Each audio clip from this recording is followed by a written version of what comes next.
He was lurking behind the washing line. When my wife was pegging out a few garments, she saw him standing in the bushes. So what happened next, sir? Janet screamed. I came running from inside, took one look at me and disappeared. Mr. Nesbitt?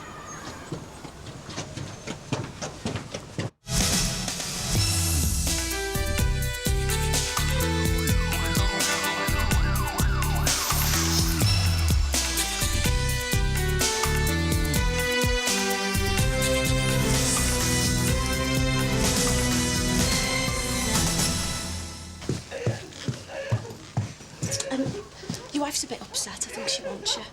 We're supposed to be going away tomorrow. Belated honeymoon. And Dad know. And Dad know. Well, what do you think, Jim? Do you reckon it's a burglar or a knicker sniffer? Oh, burglar, no question. Well, how can you be so sure? Oh, you saw Mrs. Nesbitt? I've seen some dogs in my time, but... Hey! What? Shh! Andrew, sort this out for me, will you? Sorry, sir, can't do my own. I have to get the wife to... Oh, I'll do it for you, sir. Oh, right. So, what's all this in aid of? It's the Met versus the Army. You remember Jonathan Sloane, don't you? Reception at the rugby club. There we go. Lovely. Thank you.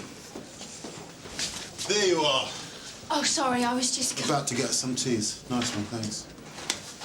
Hello. What's this, then? A new look for the Met? Oh, I'm on attachment CID. Hence the powder dressing, Sam. Is this a private party, or can I join in? No, we're on our way out now, sir. See you, Ross. Yeah. Yes, I was a full-back fly half. Very versatile. Jonathan, sorry, you haven't been waiting too long. No, just feels like it. Look, I don't suppose you've had a chance to look at my report, and it is quite urgent. Oh, sir, you look very smart. Derek, could you leave the job in the office for once? Right, yes. Sir. Leave it.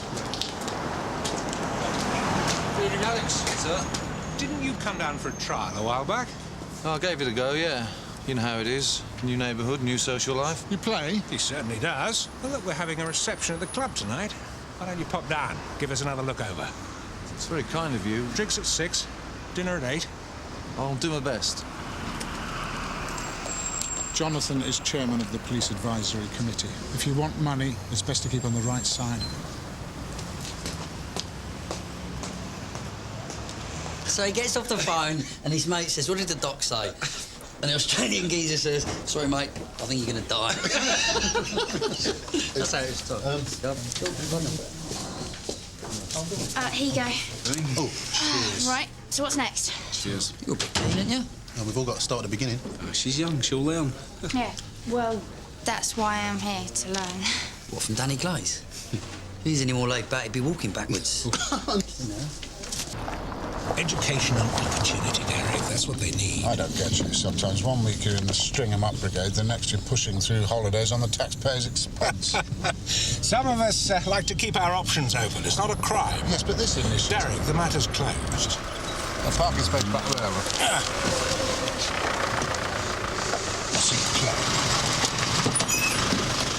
Oi! What's our parking spot? Keep your hair on, Slapphead. Plenty of room for everyone. And the same goes for you, and there's no need to be offensive. Is there a problem? Yes, we've pinched our parking space. This one here, sir. Will that do you? Crisis over, don't you think? Yes.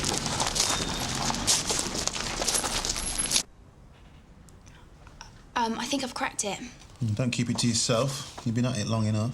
Well, this guy, Richie, the boyfriend, he said he was sat at the bar by the door, saw Sandra follow Tracy into the toilets. Yeah? Well, if you sat by the door, you can't see the ladies' toilets. You sure about that? Certain. Ooh, go to the top of the class. So, what's next? Something even juicier. About time too. Indian or Chinese? Good luck tomorrow. You're going to need it. Well, better get the speeches out of the way. Good idea. I'll go first.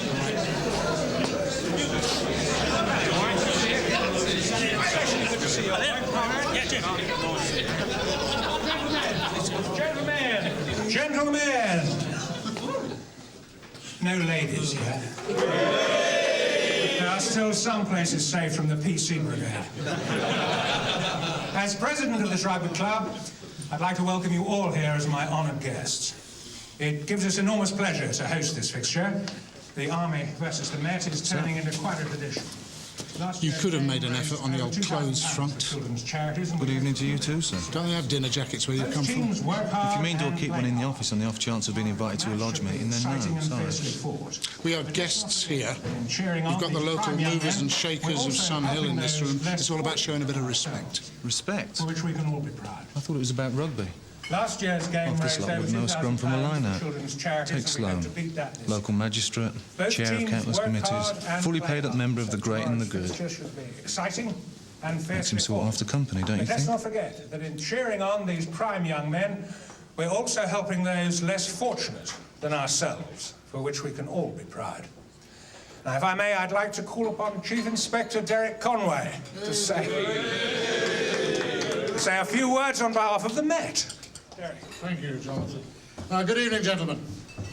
Well, Mr. Sloane has said everything that needs to be said in any important capacity in any case. So it only remains for me to say that my mother-in-law, used to play rugby. In fact, she was so ugly. Watch yourself, son. The opposition to that. So you had to tie lamb chops for ears to get the dog to play with it. We were going to put it in a hole.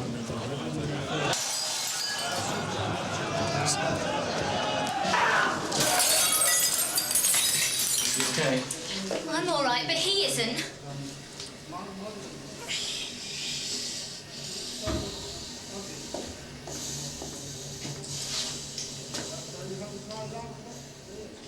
You get out.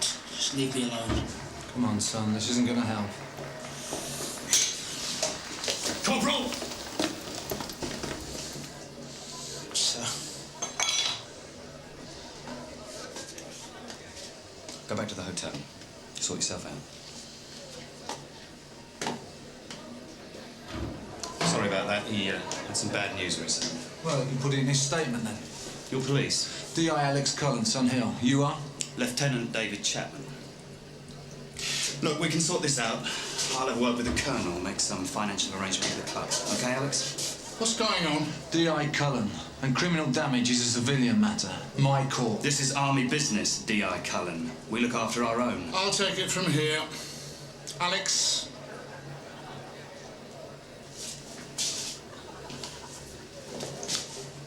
Sorry about this. One of our boys stepped out of line. He's still just a lad.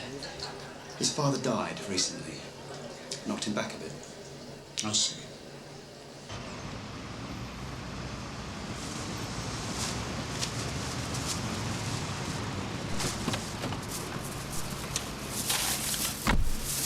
Listen, be cool, observe. No need to bang on the table. If they've done it, they'll give themselves away. If they see you're emotionally involved, you'll get taken for a sucker. Dinner is served. Oh, you do know how to treat a lady. Missing your mates already?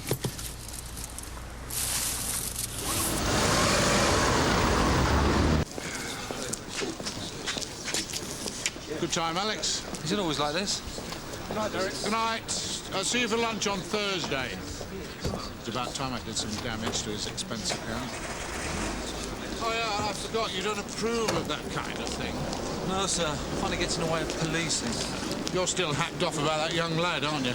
You should have let me deal with it. Oh, yeah. Arrest the Army scrum half on the eve of the match. Go down like a cup of cold sick, that one. Wonderful way to win friends and influence people. Well, gentlemen, how about one for the road? I know a nice little club. I've got an early start in the morning.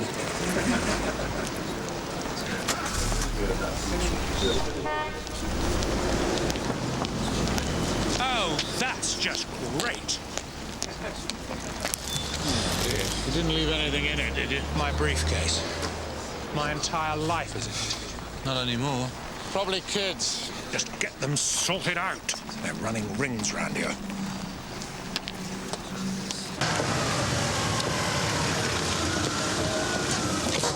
What you doing here? Oh, quiet night, Jim. Sherlock wants a bit of action. So, what's going on then? Well, unlucky burglar, I think. Second one today. Keeps getting interrupted. It's a waste of time, though. We haven't even got a decent description. Oh, is that it? Oh, that's the trouble, these youngers, isn't it, Danny? They want it all, and they want it all yesterday. So you here because your missus, or are you really Meals on Wheels? Yes, sir. Yeah, I've got that. Okay. Typical. Some mate of Conway's gets his motor trashed at the rugby club and he wants us there as a bit of PR. Thanks for this. Actually, they're Danny's. I've seen it so many times from the bench. They see a nice motor car and they vandalise what they don't have. So nicking your briefcase was a cry for help? The difference between you and me, Derek, is that you're an unreclaimable old fascist. All units, Sierra Oscar. 4 Imefield Walk. Suspect on premises. Dear Oscar from 682. We'll take that over. That's strange. What's that? That shout. Another Murdoch attacked. Coincidence. You reckon? So which side of the fence are you sitting on now? Suppose my report was in your briefcase. Yeah, the cavalry's arrived. Sir. A DC Danny Glaze, Jonathan Sloan. Take it you've had a look at the car. PC Clark's giving it a once-over, sir. Good. Well, let's get back to the bar, and I'll order us a taxi. You're all right here, Danny? Never better, sir.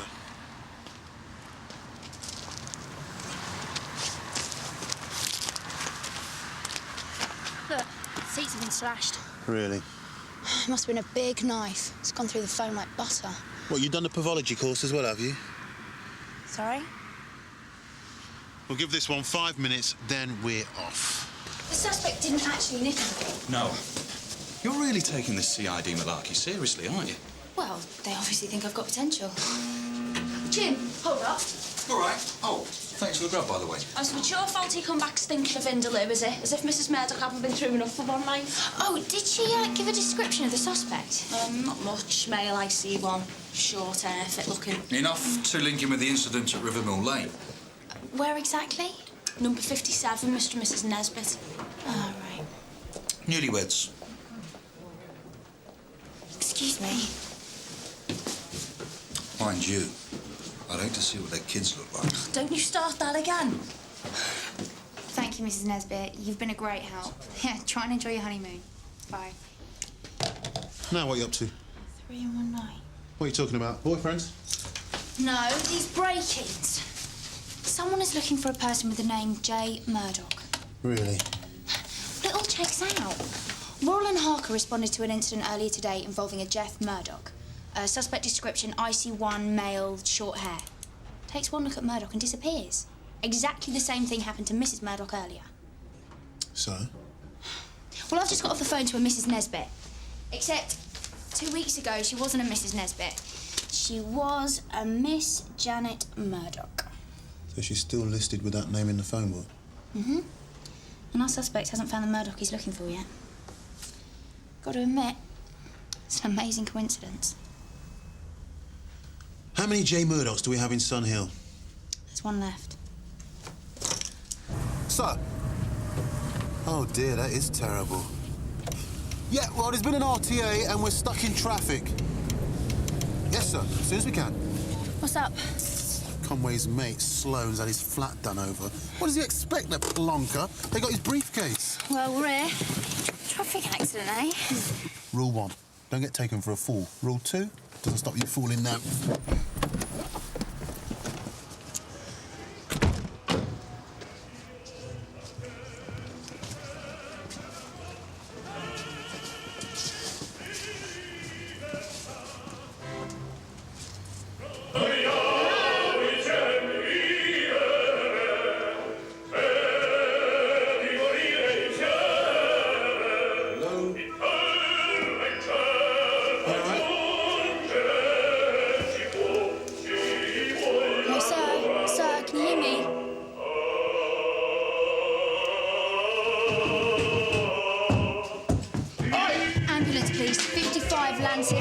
Unconscious male. Hold it! Stop! I'm a police officer! Stop!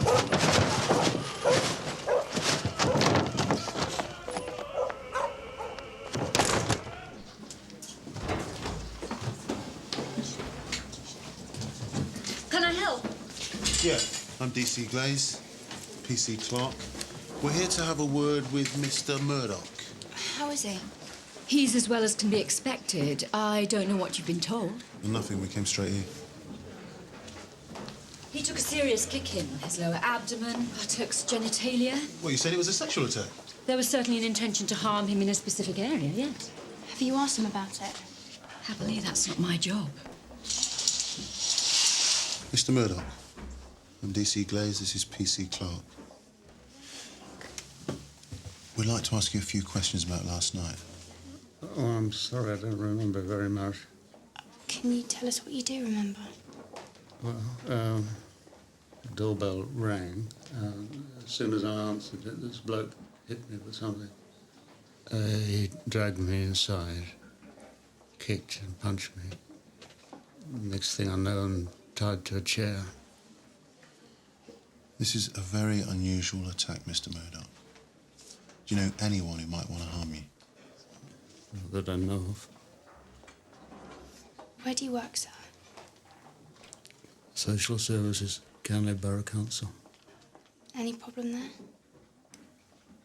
How do you mean? Well, social workers often have difficult clients. Oh, I haven't worked in the field for years. Could there be a link between your work and the attack? No, all I'm saying is that in jobs like ours, it's difficult enough maintaining your own sanity, let alone anybody else's. So you've never seen your attacker before? No. Could you give us a description? Medium build. I couldn't see his face. He was wearing a balaclava. Burglar, lost control. Another of the life's victims. That's one way of looking at it. Sam, do you believe him? What do you think? Well, I know that I wouldn't open my door at 11 o'clock at night unless I knew who it was. Yeah, well, that's a girl thing, isn't it? Rubbish! Well, think about it. Nothing was disturbed. Even Murdoch's wallet was still in his jacket. Well, he knew his attacker. What makes you think that? Given his injuries, it's surprisingly calm. I think we should investigate the victim, not just the crime. Any idea who might have attacked Mr. Murdoch? I'm afraid not. Social workers do make enemies. Correction. Clients make enemies of us. We deal with people with desperate problems. Tell us about it. All we can do is help them to help themselves. They think we can wave a magic wand and their lives will be transformed. Sadly, I'm not Paul Daniels. Did John Murdoch have any particular problem clients? We all do. It goes with the territory. We're easy targets when things don't work out. So John was no exception? There was one incident, 10, 12 years ago. A man named William Ford made his life a misery. He tried to burn his house down. He blamed John for his own inadequacies. What are we talking about here? Oh, chronic alcohol abuse, usual convictions, ABH... Murdoch was his case officer. No. John ran the care home that Ford's son was sent to. So why the hate campaign? Mr. Ford made certain allegations against Canley Social Services regarding the standard of care at Bilden Hall. So what happened? A full inquiry found nothing to substantiate the claims. Ford refused to accept it. He victimised John simply because of his position in the care home. It's a little bit extreme. But what's worse is we'd asked your lot to put a stop to it. You didn't get your act together until Ford poured petrol through my colleague's letterbox. Funny, isn't it? When you need our help, you need it yesterday. When it's the other way round... Look, we're just trying to help. What about at home? Is there anything about John Murdoch's private life that might help us? You'll have to ask him that. Here we go. Let's go with the Did your boys turn anything up last night? Not yet, no. Fortunately, you seem to have got away without too much damage. Do you think it was the same lot that did my car? Probably. That or somebody's got it in for you. Do you think so? Unlikely. If you will leave a case lying about with all your details in it, the rest's a bit predictable, isn't it?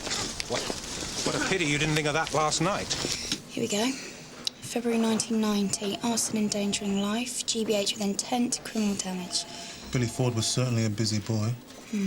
Doesn't hold a grudge lightly. Got 12 years. Released last year. Nothing since then. No lost address. Jim Carver's down as arresting officer. Well, come on then.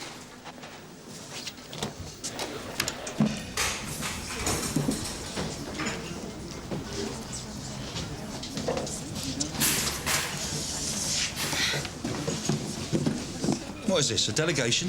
Just want to pick your brain, seeing as you're the oldest cop on the block. Well, that's not very kind. It's not even true. Well, you have been here the longest.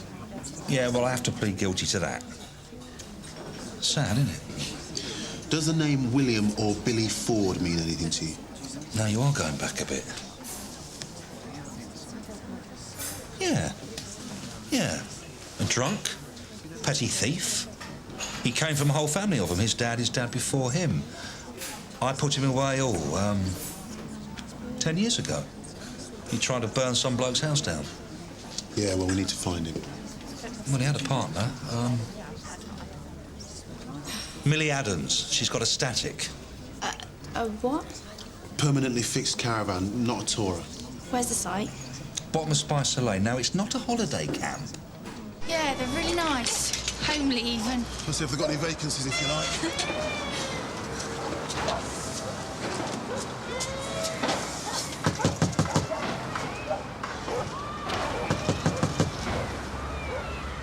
Not in. She could be anywhere. She could, but she isn't. DC Danny Glaze? DC Ross Clark. I've given it all to charity. Sorry? My ill-gotten gains. As you can see, I've kept very little for myself. We're looking for William Ford, Mrs. Adams. Billy boy? What do you want him for? We're hoping that you can help us with our inquiries. Are you now? Well, he's not here. Can you tell us his current whereabouts? He's currently whereabouting in Canley Cemetery. He's dead? If he weren't when they put him in the ground, he certainly will be by now. When did he die? 3 months ago. Liver packed in. I'll miss him. It's a good laugh. Drinking on your own ain't much fun. Billy got sent down for attacking a man called Murdoch a few years back. What about it? Yeah, well, Murdoch's been attacked again. He's in hospital. Good. Deserves everything he gets, that vicious little toe rag. Why's that, Millie? By the time he got some of his own medicine, he was knocking all kinds of shades out of those lads down that Caro. Yeah, well, the inquiry cleared him. His mates cleared him. Protecting one of their own. Can't blame Billy for wanting to do the same with his boy. Were they close? You know how it goes. Got in with some bad sorts, got done for receiving. Just a telly, passed it on to a mate, but once he started, you couldn't fetch him back. Like father, like son. What do you know? Broke Billy's heart. Blamed himself. Thought the lad was better off without him. Pulled back. Why did he make the abuse allegations? Our priest used to visit the home. Really good bloke. Ex-army. Came to see us. Said the lad had bruises all over. Pretended he'd been in a fight, but our priest got the truth out of him. So Mr. Ford went ballistic? You got kids? No. This bloke Murdoch was beating Billy's lad up. You stand up for family, or you're not human. Is that right? What are you trying to say, son? Mr. Ford felt guilty about the way he treated his son and was looking for a scapegoat. That weren't how it was. Billy might have liked to drink. Don't make him a bad man. Andy with his fists, was he? Are you still in contact with Andy Ford, Millie? I never get a Christmas card from him, if that's what you mean. I had to go. When Billy were dying. Didn't want to see him. Thought his dad had let him down.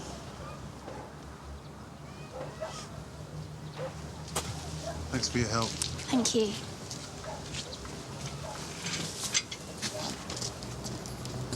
Sad what men do to each other, isn't it?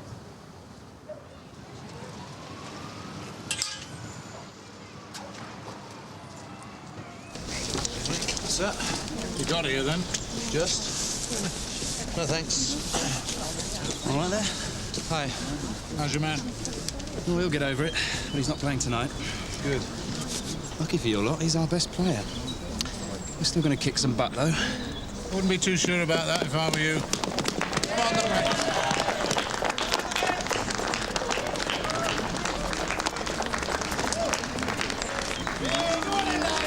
race. Millie was right. Billy Ford had a drink problem. It's in the social reports. Yeah. Yeah, it shows up here too. He was found drunk at the scene of one burglary. The mother left when Andy was 5, took his sisters and left him behind. What kind of example does that show to a 5-year-old boy? Billy had 14 convictions for GBH and ABH on her, and 3 on the girls. Kids in that situation never stand a chance. Maybe he was better off in the home. You ever been near one? Some of these places are prisons, only they don't call them that. There's been a development with your man Murdoch down at the hospital. I think you better get down there.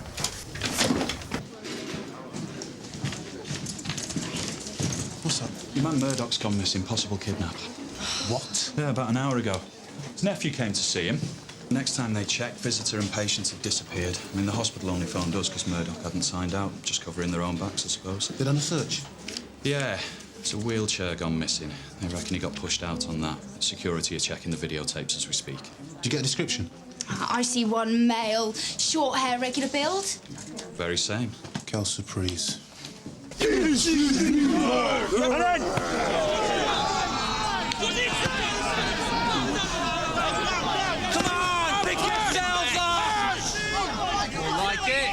Engage. And hit. Ready? Go on, straight! Where's you gone? Sloan? No idea, sir. They're not doing very well, you lot, are they? Well, I could happen in the second half. I'll just go and find out what's up to him. Cold getting to him, is it? I think he's at that age.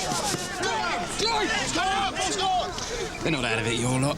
They just need to start moving the second phase ball. Yeah, they're making it too easy for you. Outside you! Wait. So why is the Building Hall inquiry so important to you? Well, it might hold the key to what's happened. I thought you had Billy Ford firmly in the frame for that. He was, Miss McIntyre. He died 3 months ago. OK. But please remember, John was not under investigation, only the regime he was instructed to implement. There is a very clear distinction. What kind of regime was that, Miss McIntyre? Back in the late 80s, there was no such thing as a soft touch. What do you mean? Social services departments were urged to be less compassionate than they were perceived to be. Thankfully, we've moved on since then. Oh, I get it. We're talking pin down here, yeah? That's become rather a loaded term. Social workers attacking vulnerable kids under the pretense of confronting them with their behaviour. A fact, however you dress it up. You're oversimplifying. Really? Did the kids in Murdoch's care see it like that? Don't blame John. He was simply piggy in the middle, stuck between problem children and government busybodies with not such bright ideas. The bright idea being the short, sharp shock treatment. So why was Murdoch hauled up in front of an inquiry? And the Tories' latest fad didn't work. Who got left carrying the can? Surely you could have done something. To quote the First Lady of the time, you either put up or shut up. There's no such thing as society. John was in the firing line day in, day out, dealing with real toe rags. Look where it got him. We all still have a duty of care. And I'm sure you're as keen as we are that no more harm comes to John. I want this back.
Lucky.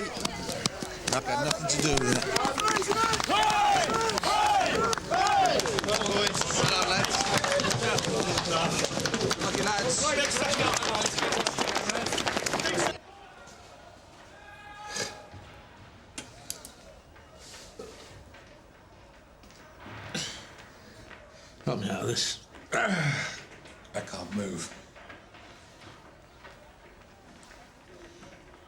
What the hell's going on? Some psycho with a gun jumped me on my way to the bar. What's this all about? I have no idea. First your car, then your flat, now this. Come on. I don't know. What about your magistrate's work? Who's been up before you recently? Derek, I don't know. Oh, but I think you do, Mr. Sloane. Are you going for a drink? Not here. We'll just show our faces and move on. Long journey home and all that. Yeah, I'm up for that. We've been told to head for the boat inn. Is that what your friends are off to? No idea, but I'll meet you there anyway, yeah? Yeah, OK. Okay, Cheers. see you later. Here we are again. One big, happy family. Look, I'm Chief Inspector Conway. I don't know what this is all about. No, you don't, do you? Untie me. Please, this has gone far enough. I don't think so. Do you, Mr. Sloane? What about you, Mr. Murdoch? Of course, you two know each other, don't you? All three of us go a long way back. Did you know that, Chief Inspector? We're old acquaintances. Aren't we? These boys' statements. I can't believe it. It's enough to turn your stomach. You know, I've heard all the excuses, but I failed to see how being locked in a room without food for 24 hours is going to make you a better citizen. Andy Ford alleged that Murdoch lost it. He beat him with a broom handle. Well, I couldn't have taken it. I'd have lashed out and all. Any of those boys could have held a grudge. Yeah. Well, one's dead, one's in Durham doing 5, and the third one's a barman in a gay club in Soho. And he was working at the time Murdoch was attacked. That was fast. Well, it's me, innit? So, we're saying it's Ford, then? I'm not so sure. I tracked him down through his national insurance number. After the inquiry, he joined the army. The MOD says he's based in Yorkshire, which puts him miles away. Come on. What's Sloane's first name? You know Conway's mate, the one who had his car and his flat done over? Jonathan Sloane. Yeah. It says here that he chaired the inquiry. Huh. Get your coat.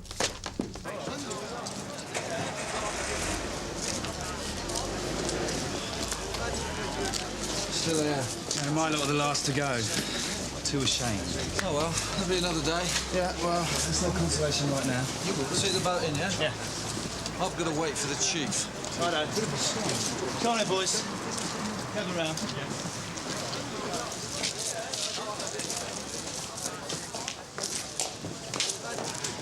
Look, whatever's wrong, we can sort this rationally. What's rational about taking beatings for no reason? Andy? Don't call me Andy! You didn't then. Sorry. Oh, you can give it out, but you can't take it. I didn't mean to harm you. But you could have fooled me. Oh, well, it'd be tougher than they said. We were just obeying orders. Where have I heard that before? Now, at least in the army, if you play by their rules, they'll treat you right. Step out of line, you get punished. But you used to beat us up because you liked it. You were a hard nut. You forget that side of it. You like dishing it out, going to the limit. It was a game with you. It was a madhouse. He used to beat me senseless, Chief Inspector. What do you think about that, eh? Aren't you going to arrest him? I haven't got any evidence. You're going to have to tell me about it, Andy. What's the point? You had your chance years ago. But you washed your hands of it and gave it to him. I was appointed. And what happened? His apology for an inquiry? It was rigorously impartial. He's your friend, isn't he? Are you bent as well? What's he talking about? I never clapped eyes on him before the inquiry. You don't know I know, do you? It was your speech last night. I recognised your voice. I never saw your face at the home. Well, I wouldn't, would I? Lying face down on the floor. Trousers round my ankles. The weight of you on my back. This is complete fantasy. You can't back out of this one. What are you talking about? He's got the wrong man, Derek. Save it for the trial. What trial? Yours, Mr. Sloane. And yours, Mr. Murdoch. Mr. Conway can play the judge.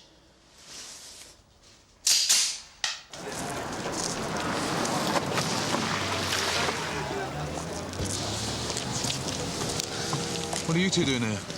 We were hoping to have a word with Mr. Sloane, sir. Why? What's happened? You can't know what it was like, how difficult it was. I wasn't holding it together. Everything I said, you inmates jeered or gave me the finger. No one ever listened. How would that make you feel? Word got round that I wasn't coping. Jonathan Sloane was chairman of my management committee, and he started to lean on me. And I lost it, basically. The man is obviously unstable by his own admission. He said he'd keep it under wraps if I cooperated. And if I didn't, he'd destroy my career. Rubbish. I've lived with what I allowed to happen every day of my life since. And what was that exactly, Mr. Murdoch? He used to cry, Chief Inspector, after he'd finished beating us till we bled. Oh, he was sorry then. Then he'd just walk away. And after a while, he'd turn up. He always knew when Murdoch had softened us up. It's true, isn't it? No words, just tears. Just like the old days. This is achieving nothing, Andy. We're scum to you, Chief Inspector. Me and my dad, we don't get justice, so we have to make our own. Now, this one. What charges do you think? I'm not playing this. Come on. Well, if he's done anything, it might be GBH. Now, we're getting somewhere. And what about your friend, Mr. Sloane? What charges for him? This is not helping. Say it. You know he's not telling the truth. It was rape. You raped me. See you later. The lad who kicked off last night, is that Andy Ford? Yes. Where is he? Back at the hotel, London Dock. Get a panther car around there, check it out. Sir. I want some uniform bodies down here too. Need to do a sweep of the area. Sir. We're gonna have to search this place. You better lend us some of your men for now. What's going on? Sloane and the Chief Inspector have gone missing. You men, here! You think Ford might have some kind of grudge against Sloane? If that's the case, there's something you should know. Ford was detailed to Armory back at camp. And? One of our weapons went unaccounted for last week. Brilliant. Danny, police 019 on standby. His father's death knocked him sideways, but he's still a damn good soldier. Let's get going. Right, let's get around.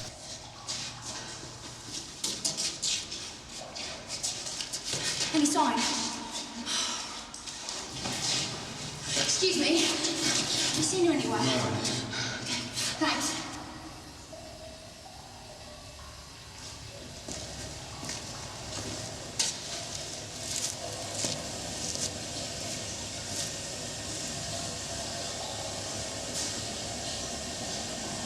For God's sake, Andy, this isn't the way.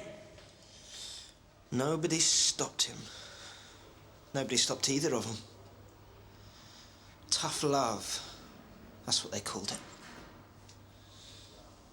Payback time. What are you paying them back for?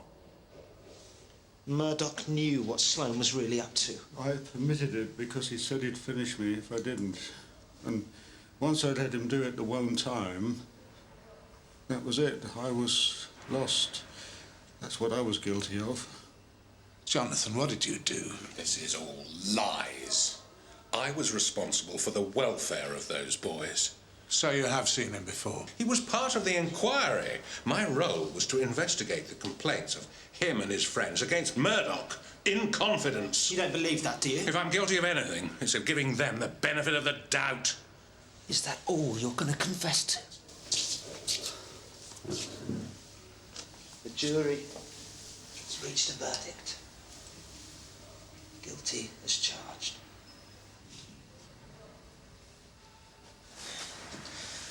It's time for the judge to pass sentence.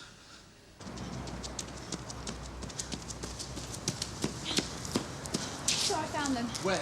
In the weight room, it's confirmed. He's armed. You've got to let me talk to him. Sorry, this is the police matter. Get SO19 down there. Sir. I know him. I built him up. Can't do it. You want the man alive, don't you? He's a good soldier. He trusts me. He's army. We're his family. OK. But remember, this is my territory. My call. Adrenaline's wearing off, Andy. Why don't you take another look at yourself? What do you really want from these two? He's psychotic. Oh, shut up, Jonathan. Come on, Andy. I want the truth. Then I want revenge. Gunn is going to give you the truth. With a record like his, he'll end up with a life sentence. He's right. Don't you see it's too late, Inspector? They won from the moment they touched me. You think you're getting even, but you can never go back to the way it was. It's gone forever. What's gone forever? My self-respect. They took that and they can't see it. I'm going to make this.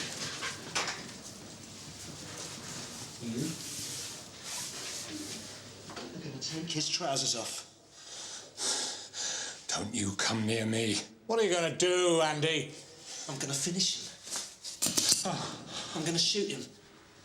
But it won't be in the head. Andy, it's me, Dave Chapman. Situation's contained, sir.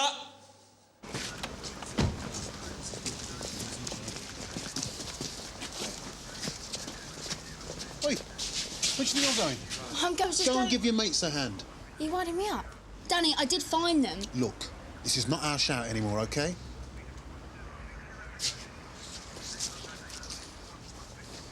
Oh, yeah? Decided to slum it, have we?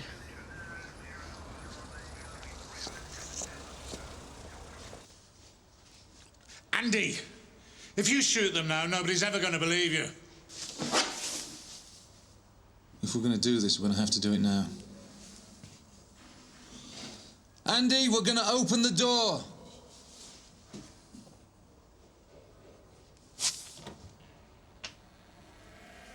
Andy?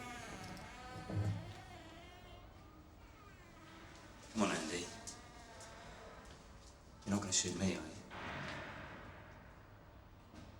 You won't be needing the gun then, will you, Andy? Only to shoot them. They're civilians. You're a soldier. Remember the rules of engagement? Just stop this now. I'm sorry, sir. It's just something I've got to do. Your operation's been compromised, Andy. Militarily speaking, I suppose you're right, sir. Whatever they've done, they're going to get what they deserve. Will they? And what about me? When they grind you down, you get up again. It's too late. No, Corporal, it isn't. Your mates respect you. Your dad would be proud of you. The Army's proud of you. Doesn't add up to much, does it?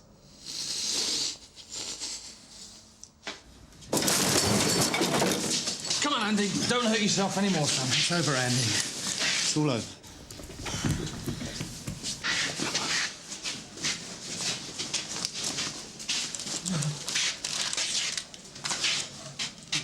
At least they'll lock him up again. It's all over. No, Sloane. It's just begun.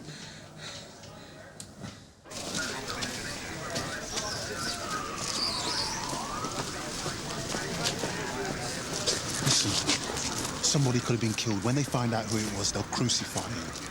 No. You don't know it all. Danny, look, I'm really sorry.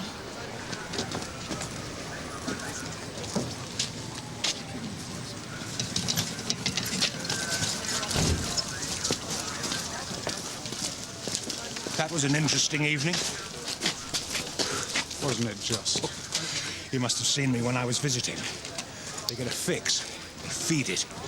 Some sort of fantasy. Someone going to give me a lift home? Sam! Thanks, Terry. Sir? Jonathan Sloane, I'm arresting you on suspicion of rape and grievous bodily harm. You don't have to say anything. What? But it may harm your defence if you do not mention when questioned something you later rely on in court. Anything you do say may be given in evidence. Put him in a car. This way, sir.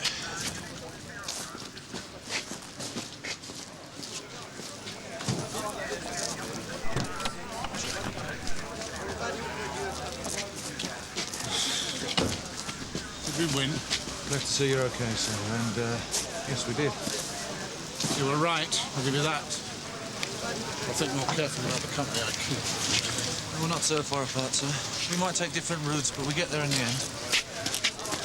I'll see you about this, son.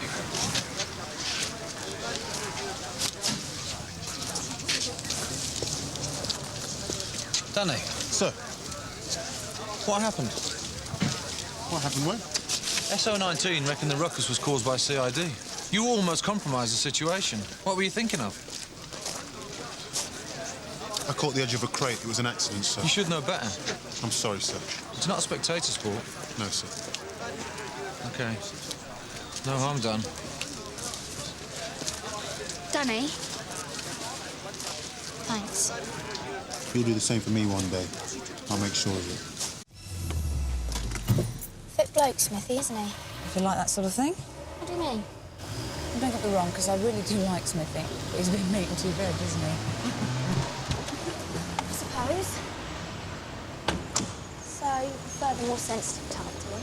Depends what you mean by sensitive. Nick fine? To be honest with you, I try not to look at blokes working that way. It's hard, though, isn't it? Not really. No, I mean, well, they're the ones you see every day, aren't they? Yeah, but you try not to crop the grass too close to home. So you've had... Isn't everybody? So he's still here? No, he isn't. Just a fling, was it? I don't want to talk about it. Oh, Vicky, I'm sorry. I didn't It's mean to all right, pry. it's all right. Anyway, you forget about Smithy. Because he's waiting for a transfer to the firearms unit. Yeah, I heard. Oh, I see. That makes him seem all the more glamorous, does it? In a way, I suppose. The bigger the toy, the smaller the boy, in my experience.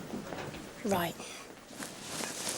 If you want my advice, you'll stay away from men in uniform altogether. It just gives them something to hide behind.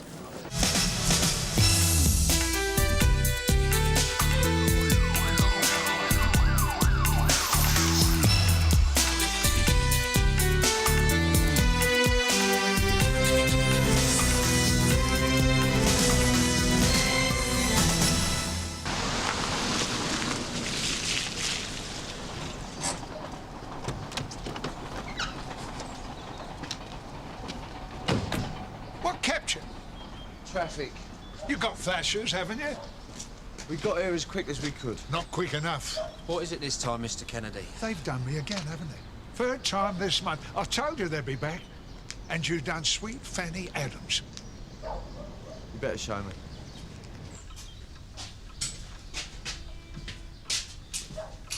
So where did they get in? Through the back. I'd only just nipped up the shops. They must be watching me. Well, what did they take exactly? I don't know. Bit of cash. Me radio. What about your clocks? Nah. I gave up the business years ago, when Reenie died. Any other valuables? No. They didn't get into the house. Anyway, I keep all me bits and pieces in me little safe. Right, you're sending down a crime scene examiner. But what's the point of that? I know who's doing this, I told you. It's the developers, Mather and Devine. They want me out. And you haven't done anything about it, have you? I thought so. You're useless. You haven't given us any evidence, Mr. Kennedy. What more evidence do you need? I mean, connecting this company to your break-ins. Look, they can't buy us out, so now they're trying to scare us off. So they can build their poxy shopping arcade. But it's not going to help making wild accusations, is it? Look around you, son. There's not more than half a dozen houses still occupied in this road. But I said to Reenie, they're not getting ours. How long you and your wife lived in this street then, Mr. Kennedy? Since the end of the war. This was Reenie's dad's business. We took it over when I got out the army and we got wed. I bet you've seen a few changes, then. This neighbourhood's gone right downhill. I can tell you that for nothing. I'll stop you there. I was brought up round here. East End, eh? Yeah, born and bred. Well, you know what I'm talking about. Yeah. If I had come over these garages, or through the empty house at the back, I tried to keep the garden up, but at my age... Nice, very nice. It's going over now, though. Well, they didn't try and get in the house at all? Oh, we always keep the back doors bolted these days. Well, you've got to do everything you can to protect yourself. I should invest in some London bars for your workshop. They're the best thing to keep burglars out. Bit late for that. You blokes should keep 'em out. We do our best, Mr. Kennedy, but we're not security guards. Yeah, and you're not the police force you used to be either. I thought you policed yourselves round here in the old days. I got the Cray twins to do it. You can laugh, Sonny. I'm not laughing. People had a bit of respect in those days. As a matter of interest, Mr. Kennedy, how much are the property developers offering you for this place? Well, that's for me to know, and you to find out. Couple of $100 grand, I'd have thought. I mean, you could get yourself one of those warden-assisted places for you and the wife, you know? A bit late for that, son. She died on me 10 years ago. Sorry, I didn't realise. Oh, Bob. Sir, Smithy's application to join SO19. Oh, yeah, it's on your desk. Yeah, I've just been looking at it. I must say I was surprised at the grading you've given him. Well, I can't fault his commitment. And with his army background, I thought he was just the kind of officer they'd want. Previous firearms experience isn't necessarily an advantage for the armed response unit, Bob. Well, I know that, but after a tour of Northern Ireland, surely no one's going to doubt his physical courage, are they? It's his temperament, not his courage I'd be questioning if I was SO19. Well, in the end, the recommendation will be down to Superintendent Chandler, won't it? Oh, Smithy's not exactly flavour of the month with him after that business with the Russian girl. Well, you hope to get a result. You seem very keen for him to get the move, Bob. Well, I just hate to see a good copper go to waste. I wouldn't exactly say we've been wasting him at Sunhill. Well, can you see a Sergeant Smith sitting behind that desk in 10, 20 years' time? Are you sure this is really about Smithy's career, Bob? Sir? You plumber. You put your foot right in it in there. How was I supposed to know she was dead? Well, it was obvious, wasn't it? He was talking about her as if she was in the next room. Well, she is as far as he's concerned. Yeah, a touch of the old Alzheimer's kicking in. What do you reckon? He seemed all there to me, just angry. Oh, but all that stuff about the property developer. Paranoia or what, man? Well, it's hardly surprising he's paranoid. You virtually told him to move out in now. He's going to start saying that there's a conspiracy between the developers and the police to get him out. This part of London wants bulldozing, make way for some decent housing.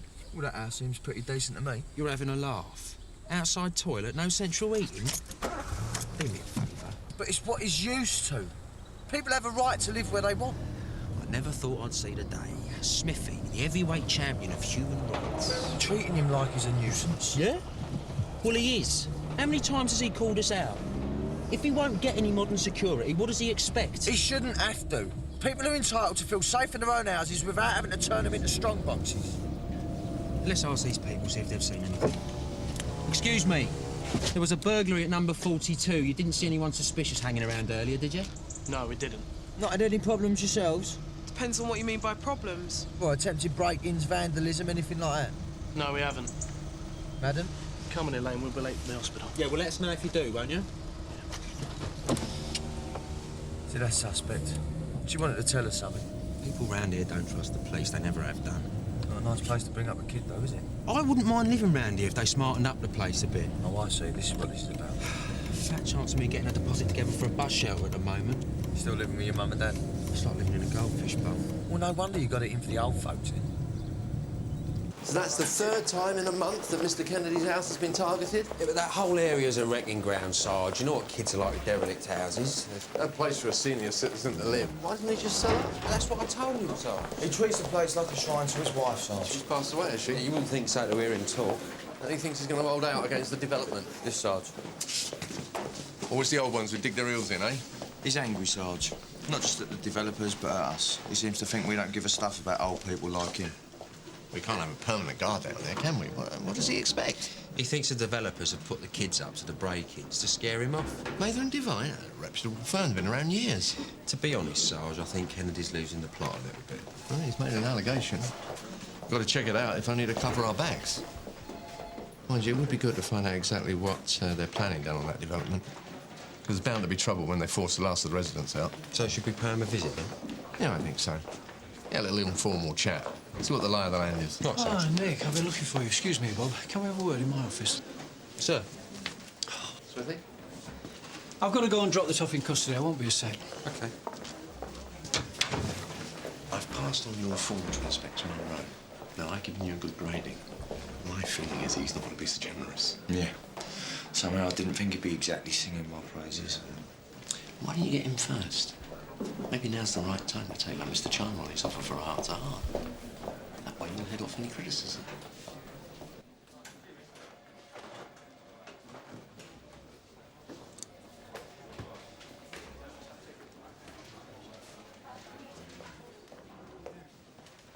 Sorry to keep you waiting. I don't know if you've heard, Nick, but a new role is being created in the borough for a partnership officer. No, only what I've read in the job, sir. Well, I thought you might have the right skills for the post. Very nice of you to say so, sir. What does it entail, exactly? It's basically liaison with council and community leaders across a whole range of issues. Crime, traffic, security, urban regeneration. The idea is to adopt a more integrated approach, rather than the police being left out on a limb as far as local policy is concerned, as has been the case in the past.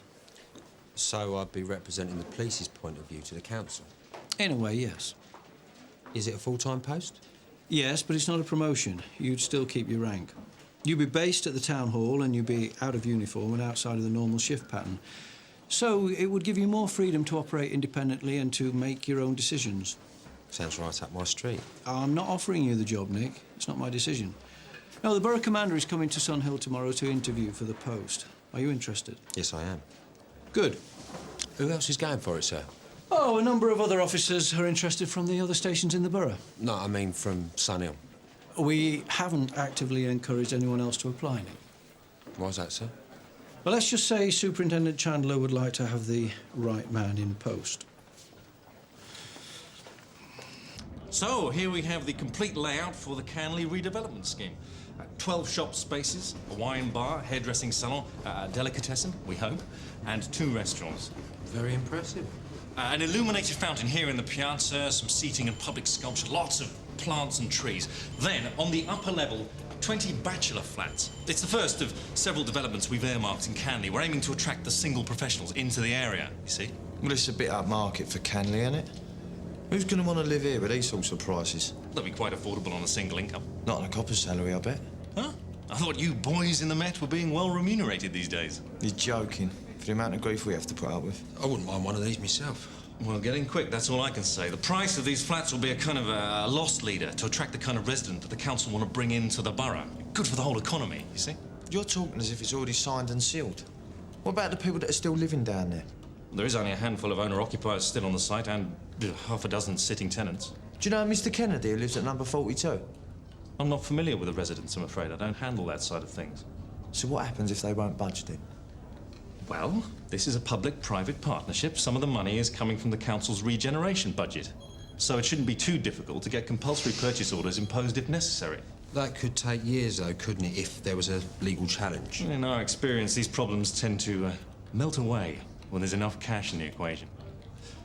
If you are genuinely interested in one of the new properties, Mr. Klein. If you'd like to leave your details with my secretary, I'll get her to send you the full specs. Yeah. Thanks very much. I'd be very interested to see them. Thank you for your time, gentlemen. Straight as a die. Kennedy's still going to be a thorn in their side, though, isn't he? Yeah, but they could afford enough lawyers to get him out tomorrow if they wanted. So why don't they? It's not down to them, is it? You heard him. It's a public-private partnership. It's a regeneration scheme with a council. It's supposed to benefit the community. Well, I don't see how it's going to benefit the community bussing in a load of yuppies. You're living in the last century, Smithy. This isn't yuppies. It's people like you and me that want affordable housing in London. Yeah, well, I wouldn't want to live in a place like that. Having a load of hairdressers as neighbours. I want to live somewhere real, mate. What, like the section house? No. I'm saying it's not fair. People live in a certain place their whole lives and get told to sling their hook to make way for people with money. Look, Smithy, I'm an East End boy, right? But I don't eat pie mash and speak all blimey governor, do I? Well, I don't go Walthamstow dog tracks every Saturday night. But I like having restaurants and delis on my doorstep, not just an old corner shop. So what are you saying? The East End has changed, mate, and so are the people that live here. you say so. Look, let's just get back to the nick. I've got to see Chandler. What about? My SO19 application. Oh, yeah. Well, good luck. I reckon you'll need it. Why'd you say that? No reason. Do you know something I don't? No, I'm sure it'll be fine. I might be moving on as well. Really? Where? Town hall. The town hall. Yeah, I got an interview for partnership officer. And what does that job entail? Finding partners for gay coppers? Why? You lonely? Bob Cryer has given PC Smith the highest possible grading, though I suspect there's an element of regimental loyalty in that, sir. Really? They were both in the Fusiliers. Well, it looks like you've been a little more circumspect. Somebody had to be. A frame of mind Bob Cryer's in at the moment, he would have nominated Smith for a People's Peerage. Sounds like more than army loyalty. I think Bob sees himself handing on the torch to officers like Smithy when he retires. As long as it's not a trowel. Sir? It's not a Masonic thing, is it? Oh, no, I don't think either of them are involved in that direction. No, it's more the old blue lamp, you know, the traditions of the Met, that kind of thing. Well, that can be just as bad. Right, well, I've got three options here. Suitable, suitable with further experience, or suitable with further training in another role. I think you should opt for the second or third, sir. How's he going to take being turned down? Badly, I expect. He's told other members of the relief that he might quit the force. That would be unfortunate. I've never been entirely convinced of Smith's commitment to the service, sir. Deep down, he still hankers after army life. I'm not a great admirer of Smith's either, Andrew, but recruitment is the key issue at the moment. With the hammering we've taken in the press, people aren't exactly queuing up to join the Met. We've got to hang on to the officers we've got. Oh, we can't let that sway our judgment, can we, sir? It's an integral part of our judgment. With the recruitment quotas we've been given, it has to be. What about Nick Klein? Has he bitten? Oh, yes, sir. Seems very keen. Good. Well, I'll try and talk him up to Guy Mannion before the interview. The last thing we need is the partnership officer in someone else's pocket. Morning. Morning. PC Smith here to see Superintendent Chandler. He's in a meeting at the moment. Well, can you tell me what time he's going to be free? Well, he's very busy. You will really have to make an appointment. He asked me to come and see him. It's only going to take 5 minutes. Thanks for that, Andrew. Sir? Dale?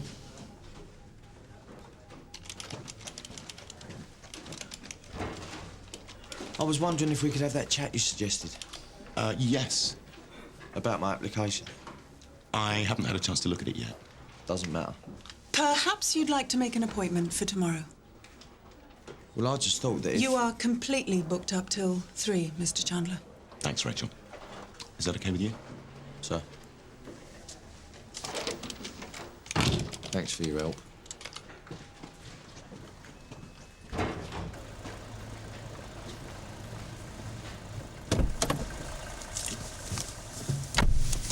Let's get on then. Chandler blanked me. Told me to come back tomorrow. Well, that's all right, though, isn't it? No. He's got it in for me. He's already marked me card a couple of times since he's been here. Just being paranoid. No, I don't think so. Monroe was in there as well, probably sticking his 2 pennies with him. Look, Monroe slagging you off isn't necessarily going to scupper your chances now, is it? How do you know he was slagging me off? You just told me. No, I didn't. You do know something, didn't you? Of course I don't. Well, come on, you're management's blue-eyed boy. Tell me what's going on. Look, Smithy, I'm sure they've got plenty more important things to talk about than you. I'll just drive for you. Sierra 2-1 from Sierra Oscar. Go ahead. Yeah, it's Mr. Kennedy again, Smithy, in Gretton Street. There's been another attack on his property. Can you deal? Received, on way. What did I tell you? This ain't vandals. They want me out. Did you hear anything, Mr. Kennedy? I was in my workshop fixing the lock from last time. Had me drill going. They must have come over the back wall, else I would have seen them. Right, I'll take a look then. Mind the plants. Bit late for that. They've had it. What sort of sickos do something like this, huh? Scum of the earth. That's it. You're not wrong. And even if we do catch them, they're only going to get a few hours community service. Justice is wasted on these vermin. There's only one way to stop them. A good hiding, you mean? Well, the next time they come back, they're going to get a lot more than that, I can tell you. Nothing's like a bomb site over there. Yeah. If you coppers can't do anything, I'll fix them myself. I wouldn't blame you if you did. I wouldn't do anything stupid, Mr. Kennedy. You leave this to us, all right? Leave it to you? I could have a knife in me back before you lot show up, couldn't I?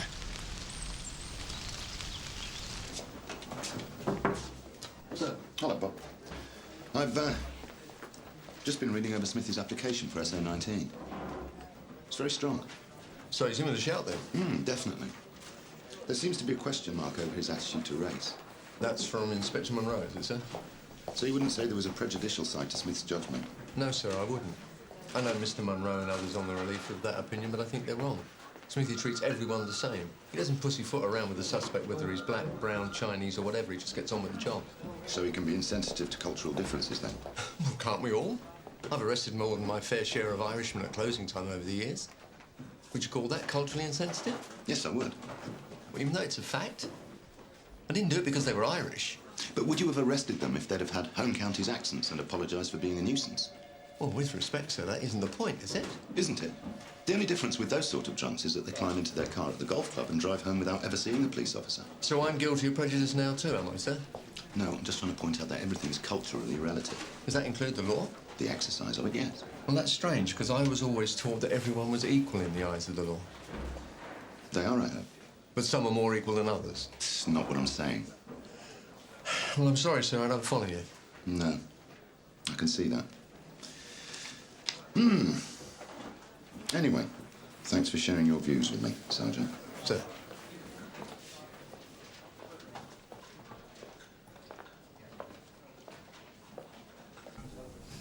You shouldn't be long. You can sit down if you like. Oh, no. Don't want to spoil the crease in my trousers. Is he in a good mood? Never lets it show. Come in, Dale.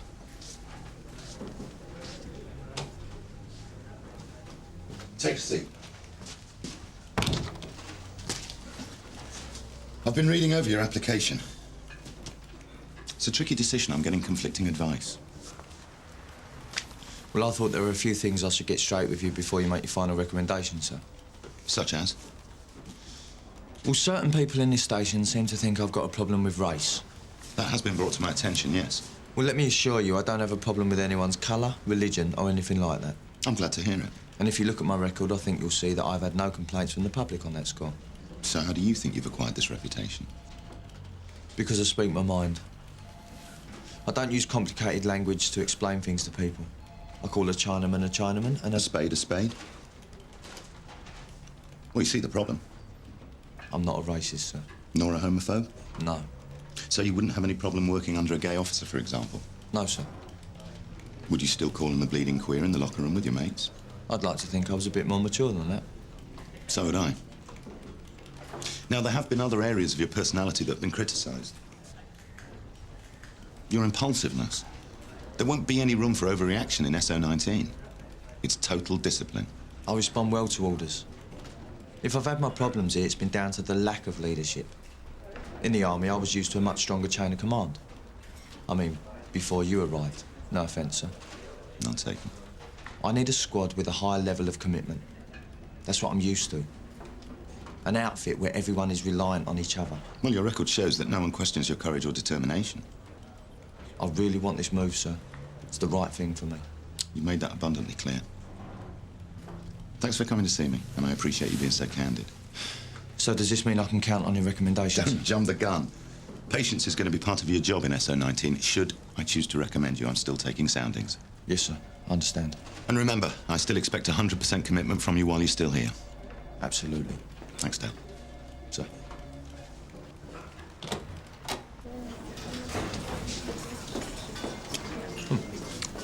How'd you get on? He was straight with me. And? I think he's going to give me the nod. Brilliant. Yeah. I'm pleased for you. Yeah. Well, it ain't in the bag yet, so don't go spreading it about, all right? How would I do that? Now, we need me to get this partnership officer. Well, I hope you do. That's what you want. Cheers, mate. That's the nicest thing you've ever said to me, Smithy. Well, not everyone wants the same sort of things, do they? No? No.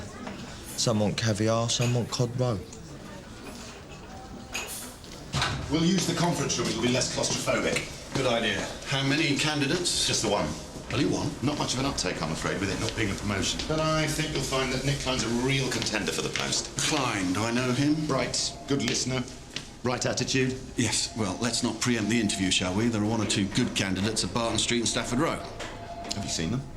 Yes, I have, as a matter of fact. But no one ideal. I'm reserving judgment. Oh, and Tom, I don't mind you sitting in, but let me lead the interview if you don't mind. I want this to be seen to be a scrupulously fair selection process. No, of course. Because you know what the secret of a good interview is, don't you? No, enlighten me. Eye contact. Always keep eye contact with the person who's talking to you. Well, that's what I do when I'm questioning a suspect. Right. And if they don't hold your gaze, you suspect them, yeah? Same principle. Well, personally, I try and be myself in an interview. That could be fatal. Well, in your case, yeah, I can see that. Nick! Time for my interview. Off you trot. Good luck.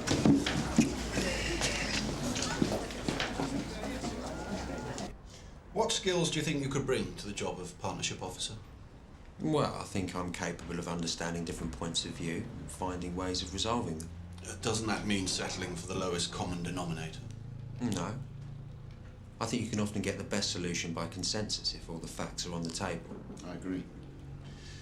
You'd be dealing with civil servants a lot of the time. Have you ever chaired meetings, raised committees, that sort of thing? No. But part of the reason I would want to do this job would be to acquire those skills. Then we'd be taking a risk, wouldn't we, on your inexperience? I think someone without a bureaucratic background might be more able to get things done. Cut through red tape. Yes, best not to have someone jaded by too many committees, I would have thought. You do realise you'd be taking quite a lot of flack from your colleagues were you to take this job?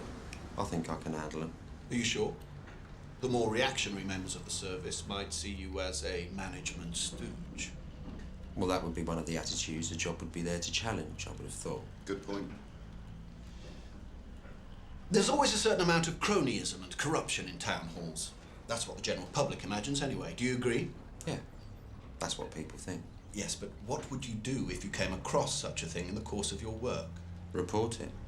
When it might be easier to turn a blind eye. I'm a policeman. Being partnership officer wouldn't stop me from exposing criminality. I would hope not, but there are grey areas, aren't there?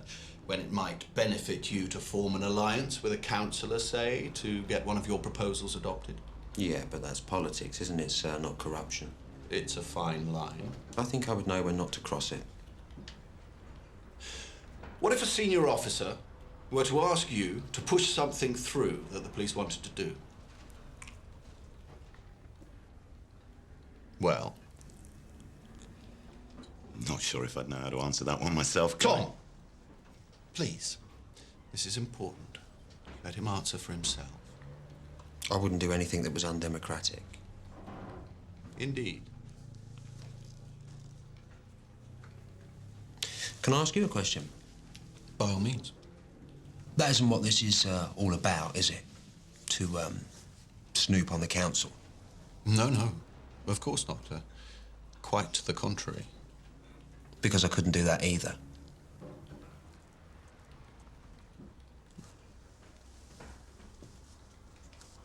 Well, did you get it? They're letting me know. Who was in there? Mannion and Chandler. Did you give a good account of yourself? And how did the old eye contact go? That's hard to say, that. You'll get it. Chandler thinks the sun shines out of your arse. All units from Sierra Oscar. Reports of gunfire in Gretton Street area. Sierra Oscar from Sierra 2-1 on White Pole. Thanks, Smithy. Can you verify? Informants are Mr. Pradesh, 34... Off Gretton Street. Received. You thinking what I'm thinking? If he's topped himself... Well, let's just get there pretty quick, all right? Mr. Pradesh. Yes, this way. Just follow me. No, you stay here and we'll deal with it, all right? Any joy? Nothing. Right, I'll try around the side. Right, watch your back. Mr. Kennedy!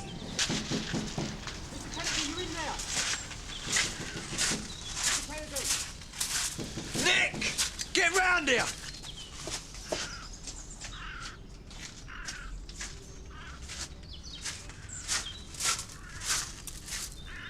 He's not breathing and there's no pulse. What's happened, Mr. Kennedy?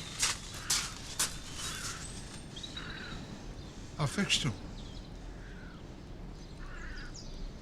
Like I told you I would.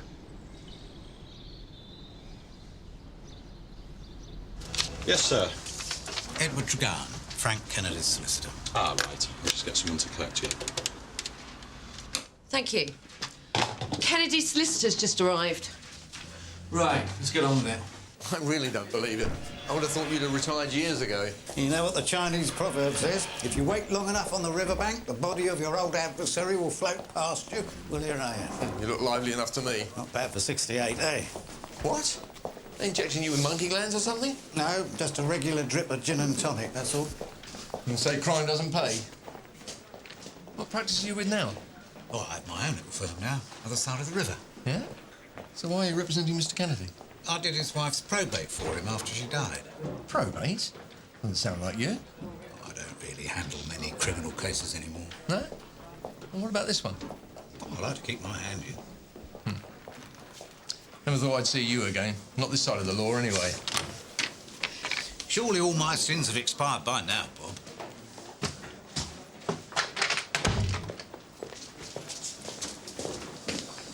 Kennedy's solicitor already in there? Yeah, Edward Tregowan. Do you know him? Yeah, from way back. Used to be one of the dodgiest briefs in the East End, specialising in representing villains. Oh, from what I've heard, Mr. Kennedy's hardly in the villain category, is he? I don't know. I mean, what age do villains retire? Come on, Debbie, let's get started.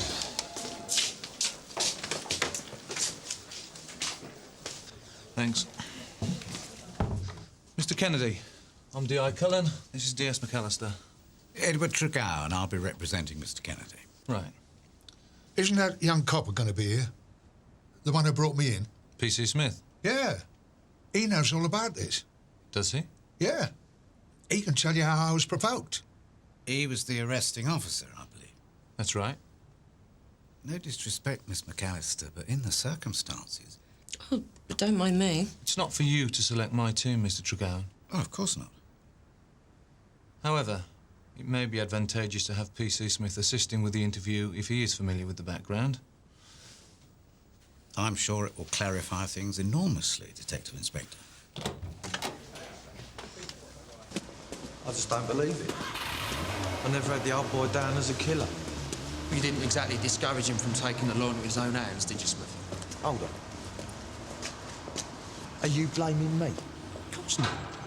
Well, then you can keep your trap shut, because I didn't encourage anyone, understand? Hey, Smithy! They want you in the interview room.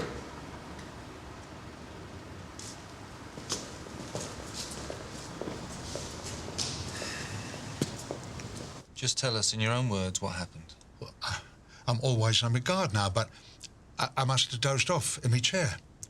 Some of the bricks are loose on top of the wall. That's what must have woke me. Right, this is it, I thought. They're back.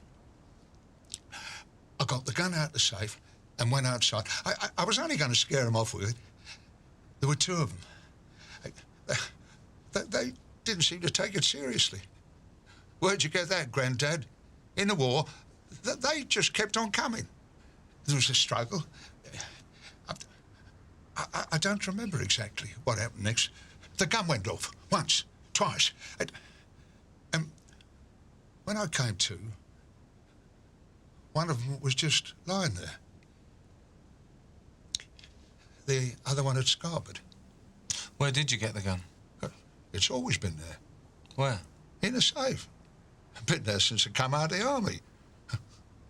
Kid was right about that. You keep a loaded gun in your safe? No! I only loaded it yesterday after what the copper told me. Which copper? Him, sitting there. That's why I wanted him in here.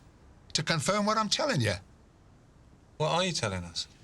He told me I had to do whatever I could to protect myself. Is this true? I never meant using a gun.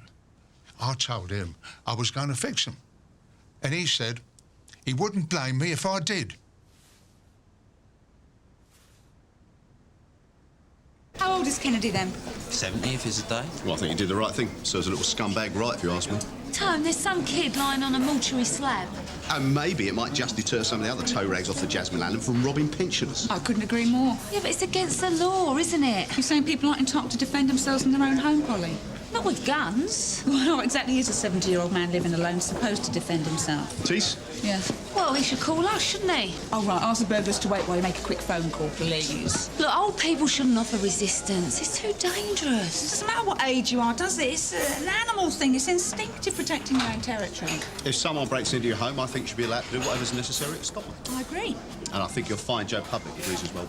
And the vast majority of them out, I should think. Yeah, but it doesn't make it right, though, does it? I mean, most people are still in favour of hanging. So? What's wrong with that? Sorry to interrupt question time, folks. Nick, you wanted in Superintendent Chandler's office. It's urgent. Sir. You attended several incidents at Mr. Kennedy's house with P.C. Smith, I believe. Yes, sir. D.I. Colin would like to ask you some questions about P.C. Smith's conduct during those visits. Right. What advice did P.C. Smith give Mr. Kennedy about the protection of his property? Well, he suggested that he use London bars on the doors. Is that all? A security chat? As far as I remember. Did he say that the police weren't to be relied upon and that he should look to protect himself by any means necessary? He did say something to that effect, yes. To that effect? Well, he wasn't suggesting that Mr. Kennedy arm himself or anything like that, sir. There was never any mention of Mr. Kennedy possessing a gun? No, not that I'm aware. Were you with P.C. Smith and Mr. Kennedy the whole time during those visits? Yeah. Well, apart from the time that I hopped over the wall to take a look at the empty property behind Mr. Kennedy's house. How long were they left alone? A minute or so. Do you know what they talked about in your absence? No, sir. Mr. Kennedy says he told P.C. Smith that if the burglars came back again, he was going to fix them. Did you hear him say anything like that? Well? Yes, sir. I remember now I did hear that part of the conversation. But that was what they were talking about when I came back over the wall. And P.C. Smith agreed that this would be a good idea? No, sir. He didn't. Not exactly. Well, how did he respond? I think Smithy... I think P.C. Smith was just sort of agreeing with Mr. Kennedy, sir. To humour him. He was very angry. Well, it doesn't sound very humorous to me. A police officer agreeing with someone that they should take the law into their own hands. It wasn't like that, sir. Oh, right. Well, how was it then? Well, you'd have to have been there. It was a kind of throwaway remark, that was all. What were P.C. Smith's exact words in response to Mr. Kennedy saying he was going to fix them for good? Well, come on, it was only yesterday. Surely you can remember. He said I wouldn't blame you if you did.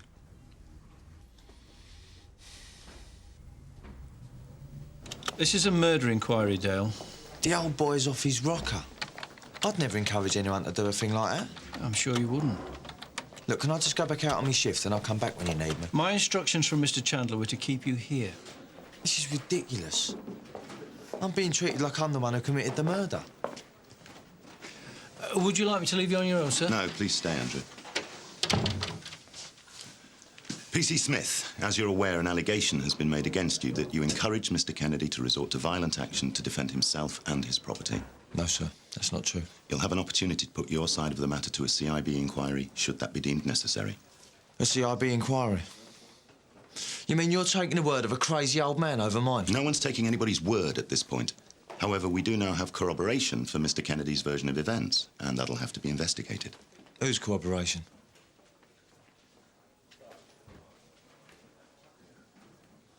Klein. What's she been saying? I'll be passing on the details of the incident to the borough commander this evening. It'll be his decision whether or not he passes it on to CIB. I don't believe this, sir. In the meantime, Mr. Mannion has requested that you be confined to duties within the station. Thank you, Andrew.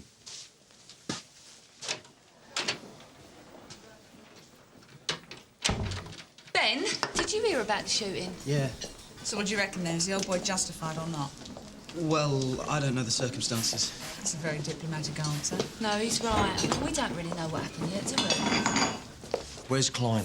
He got pulled out the queue to go and see the superintendent. I knew it. He's grasped me up.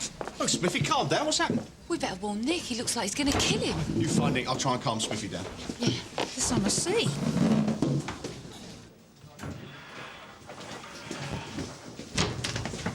Hello, Smithy.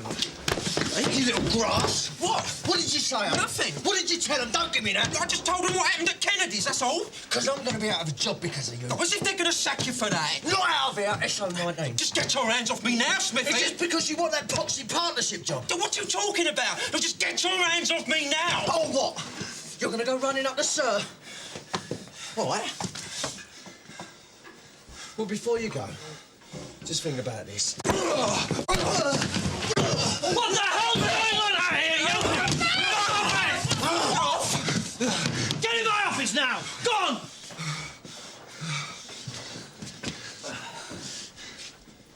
Rest of you get back to work. Now!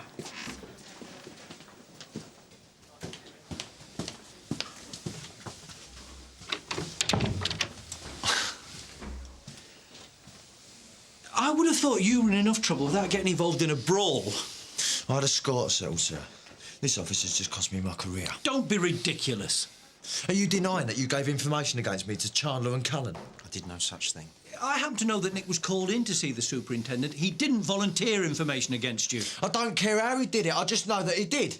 Otherwise, I wouldn't be facing a CIB investigation. You're jumping the gun, as usual. Are you saying you didn't tell him that I encouraged Kennedy to get tooled up? I did not say that. Then what did you say? I just repeated what was said at the time. Then how comes I'm facing the chop? Where's your loyalty to your colleagues, eh? You don't even know the meaning of the word, do you? That's enough! Nick, you can go. Sir. We can't have this sort of feud going on inside the station. I'm afraid I'm going to have to report this incident to the superintendent. Do what you like. Not that it matters now that I've been stitched up by that little rat. Well, Inspector Monroe, you've got your wish. And what wish is that? That I'm on my bike.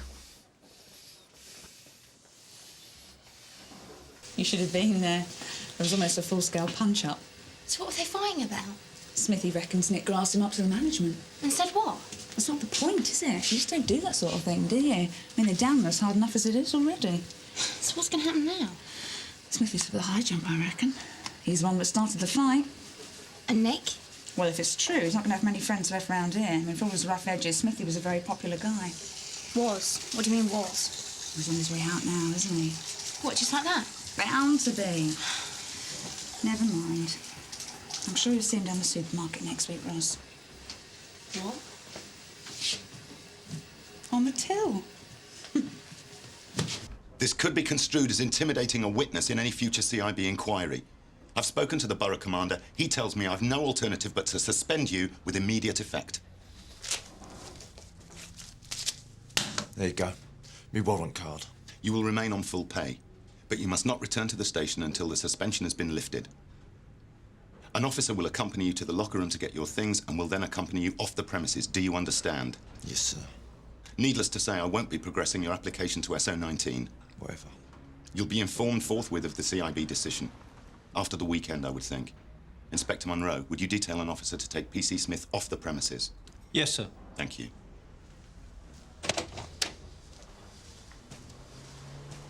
This job? Yes. It's hard.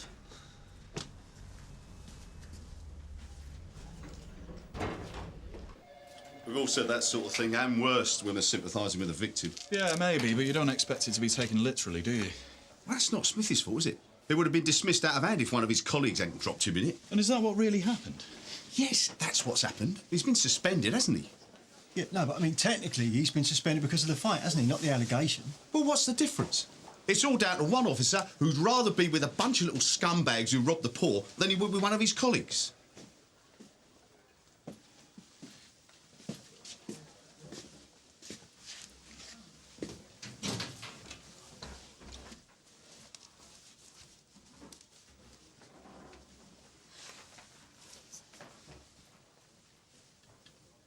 Do I detect a certain atmosphere? Night then. Right, Ben. See you, Ben.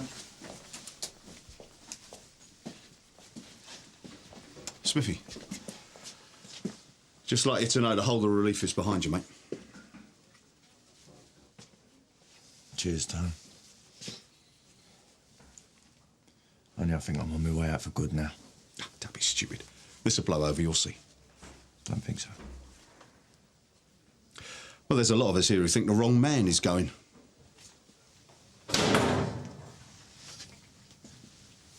What? You got something to say? Smithy. Not so talkative now, are you? Leave it.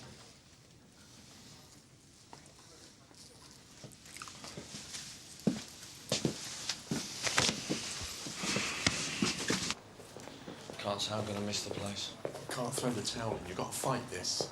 The problem is I don't know if I want to. You know I was ready for getting out of here anyway. No. I mean, clear your name and get into SO19. Oh, yeah. How am I going to do that? With the amount of evidence they've cooked up against me? No, with my help.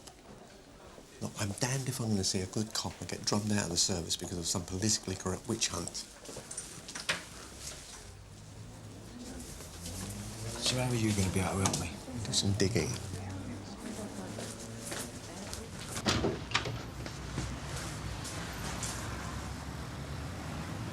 I think there's more to Kennedy than meets the eye. Kennedy's not the problem, it's Klein I'm worried about. Oh, no. I think he'll find he's got some pressure of his own if he's really intended to give some evidence against you. Yeah? Well, they've made their minds up upstairs. That's what really matters. And when did a couple of fusiliers let what the top brass decides get in the way? That was the army, Bob. This is the police. Yeah. And do you remember what the regiment motto was? Honi soit qui mal y pense. Shame on those who think ill of us. That's right. It's a matter of pride. You've got to fight this right through to the bitter end. If you coppers can't do anything, I'll fix them myself. I wouldn't blame you if you did. I wouldn't do anything stupid, Mr. Kennedy. You leave this to us, all right? Well, your record shows that no one questions your courage or determination. So does this mean I can count on your recommendations? Don't jump the gun. Patience is going to be part of your job in SO19. What's happened, Mr. Kennedy? I fixed him. Like I told you I would. He told me I had to do whatever I could to protect myself. Is this true? I never meant using a gun. What were PC Smith's exact words in response to Mr. Kennedy saying he was going to fix them for good? He said I wouldn't blame you if you did.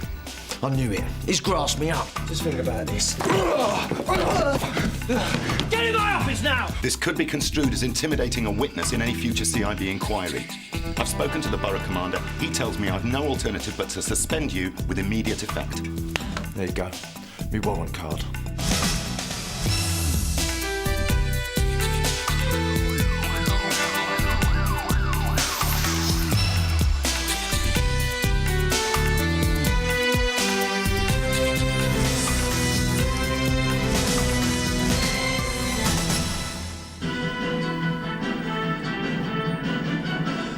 Hello, good afternoon. Frank Kennedy, aged 75, appeared before Canley magistrates this morning, charged with the murder of 16-year-old Desmond North. Mr. North's body was found yesterday in the garden of Mr. Kennedy's home in Canley, with 2 gunshot wounds to the chest. Mr. Kennedy was remanded in custody for 4 weeks. According to police sources, Mr. Kennedy's property has recently been the target of persistent vandalism. Environmental protesters I put him in digging prison for break- defending his own property. The poor man, 75. What happened exactly, Nick? Told you, Dad, I can't talk about it. What do you mean you can't talk about it? It's on TV. I mean, I don't want to talk about it. He doesn't want to talk about it. Oh, leave him alone. He's got a lot on his mind with his promotion and everything. Mum, I've told you, it's not a promotion. The interview was for partnership officer. I haven't even been offered the job yet.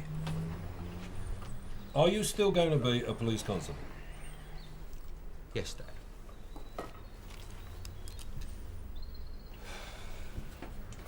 Now, what shall I give you for your lunch? No, it's all right, Mum. I can pick something up at the station before my shift. Why do you want to eat at that police station when we've got all this food here? I could make something for you. No, Mum, really, I'm fine.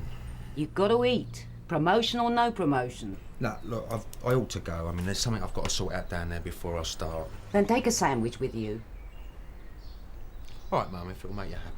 Me? Happy? I just want to feed you. All right. Which? Beef? Roast chicken? Cheese? Whatever. Listen, you can't make decisions for yourself. You're not going to get a promotion. I'll have the beef, please, Mum. The beef it is then. Good choice. Now your mother's happy. Everybody's happy. Well, Smithy, I'm going to bring your takeaway back tonight instead of cooking, all right? Yeah. Cass is going to come round, so I'm going to get a few bottles in as well. And you're going to be late? Yeah, I'll see you later, mate.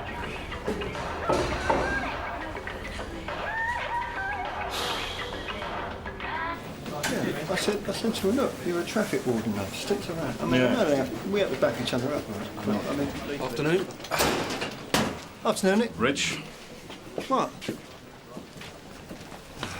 look, this is childish. Ben, look, tell him it's only a few of them, isn't it? Yeah. Look, Nick, mate, you did what you had to do, right? Yeah, but I wish I hadn't. Oh, Nick. Congratulations. Sir? Partnership officer, you got the job. Mr. Mannion phoned this morning, you're head and shoulders above the other candidates. Right. When do I start? Beginning of the month, I believe. You'll get official notification in due course. Well, you don't seem exactly thrilled. No. I'm delighted. Thank you very much, sir. Good. Well done. Cass and Sam in the Panda on the Bronte. And Nick, you're to report to the briefing room. You've been seconded to the MIT inquiry.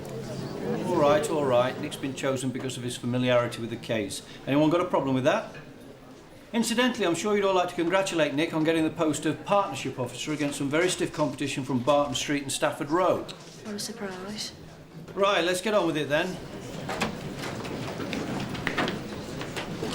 Nick, you better go and get changed back into civvies. There's an MIT briefing in 5 minutes. Yes, sir. Nick.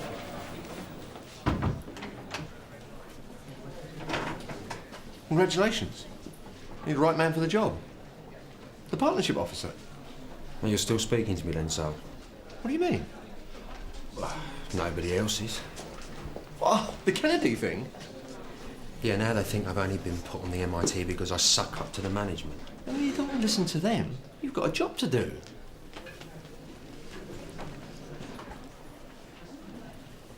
You'll all be aware of the political sensitivity of this case. But when you're working with me, I don't want the self-defense issue to cloud your judgment. We treat this exactly like any other murder, whatever our private opinions, clear? What I'm interested in is evidence, nothing else. Sorry I'm late. I had to get changed. I've only just been assigned. What's he doing here? You must be PC Klein. Yes, sir. DCI Davenport. I'm leading the MIT investigation. Hello, Gov. You're just in time to hear Debbie's update from the lab. Debbie. Right, Gov. The FSS examination on the gun was completed this morning. It's basically a standard issue Mark IV Webley revolver .38 dating back to the Second World War. But there are signs that it has had some work done on it more recently. Some small parts have been replaced by someone who knew what they were doing.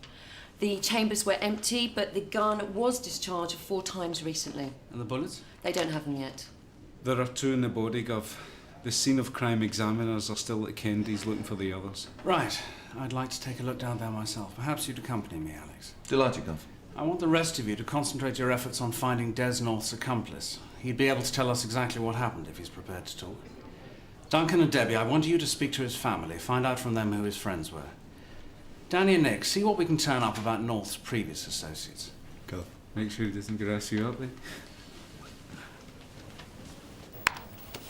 North. Desmond. There's enough of it there, isn't there? Twocking, theft, all small-time stuff. Oh, here we go, burglary. The magistrate's finally got tired of him. Look, a 6-month young offender. Yeah, I got eyes. There's an associate, Kelvin Hadley. Check him out. I'll see if there's a picture.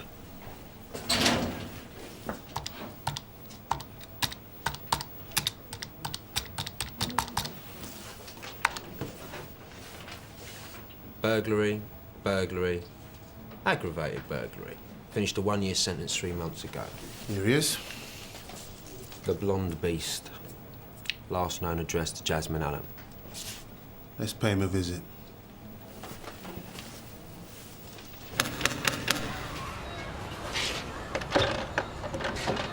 Mr. North? No, I'm Alan Jukes. Is this about Des? Yes, I'm DS McAllister. This is DC Lennox. I'm Des's stepfather. I realise this is a difficult time, but can we have a word?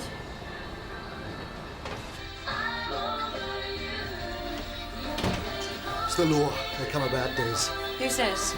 Colin. Is that Des's brother? Stepbrother. He's my son.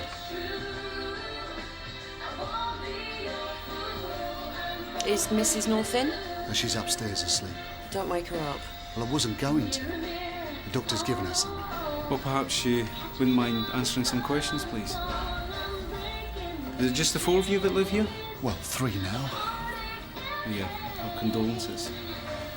Do you know if Des had many friends? Yeah, a few. Any idea who he was with yesterday? No, I don't. What about Colin? Do you think he would know? You don't know who Des was out with yesterday, do you, Cole? Hey? Who was Des with yesterday? Dunno.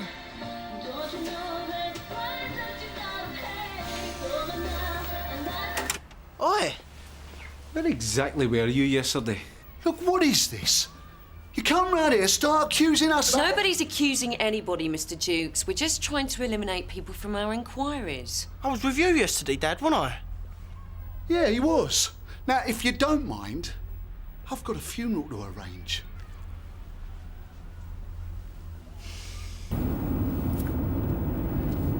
Strange, isn't it? What's that? We spend all day asking people to be honest in this job. In uniform, maybe you do. And if we're honest about one of our colleagues, well, we're considered out of order. What are you talking about? We spend so much time dealing with criminal culture, we start adopting aspects of it. Like what? The code of silence. Look, I know you've got a problem. And I'm not exactly fond of Smithy myself. But it's not my battle, OK? You know the only reason you're on this investigation, don't you? Because I know Kennedy. No. Because the others want you off their relief.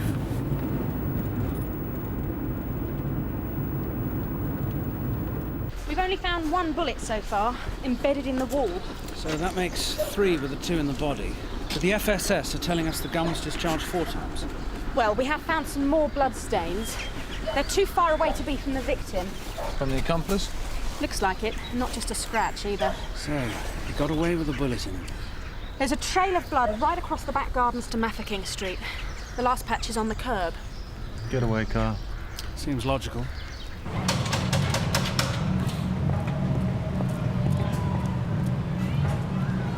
Excuse me, do you know if Kelvin Headley lives here? Who's asking? DC Danny Glaze, PC Klein, Sunhill. No, he doesn't. Not anymore. When did he move out? When you lot took him up the road.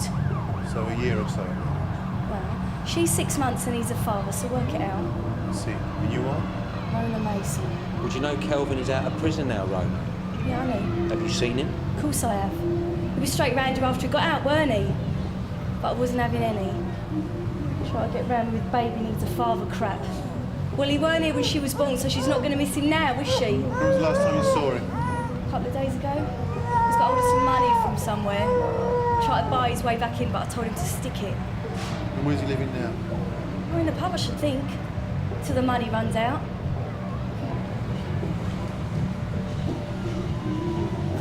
Oh, sir, have a word. Can it wait, Bob? We're about to go into a meeting. It's just something that Tregowan said to me yesterday. It's rung a bell. The solicitor? Yeah. He said, surely all my sins have expired by now. We're not investigating Tregowan, Bob. No, it's just that he was struck off for a time. So Kennedy's got himself a dodgy brief. That's his problem, not ours. Why exactly did he get struck off? That's the problem, I can't remember. Well, let us know when you do, won't you? Well, I'll phone around. Someone's bound to know. You do that. Search. Maybe your brain cells aren't replacing themselves as fast as they used to be. Yeah, at least I had some to start with. Duncan, I want you to check all the A&Es in the area. See if they admitted anyone with a gunshot wound yesterday. If that draws a blank, check all the local doctors, surgeries and health centres. This Guff. Danny and Nick, after refs, I want you back on the Jasmine Allen. Check all the pubs for this Headley character. He sounds promising. But if North's accomplice was Headley and he's got a bullet wound, he's not likely to be out drinking, is he?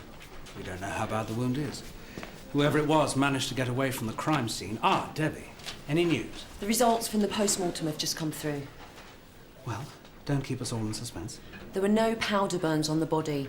The bullets must have been fired from a distance. Listen, I've got to go up and see Mickey Webb. I'll see you later.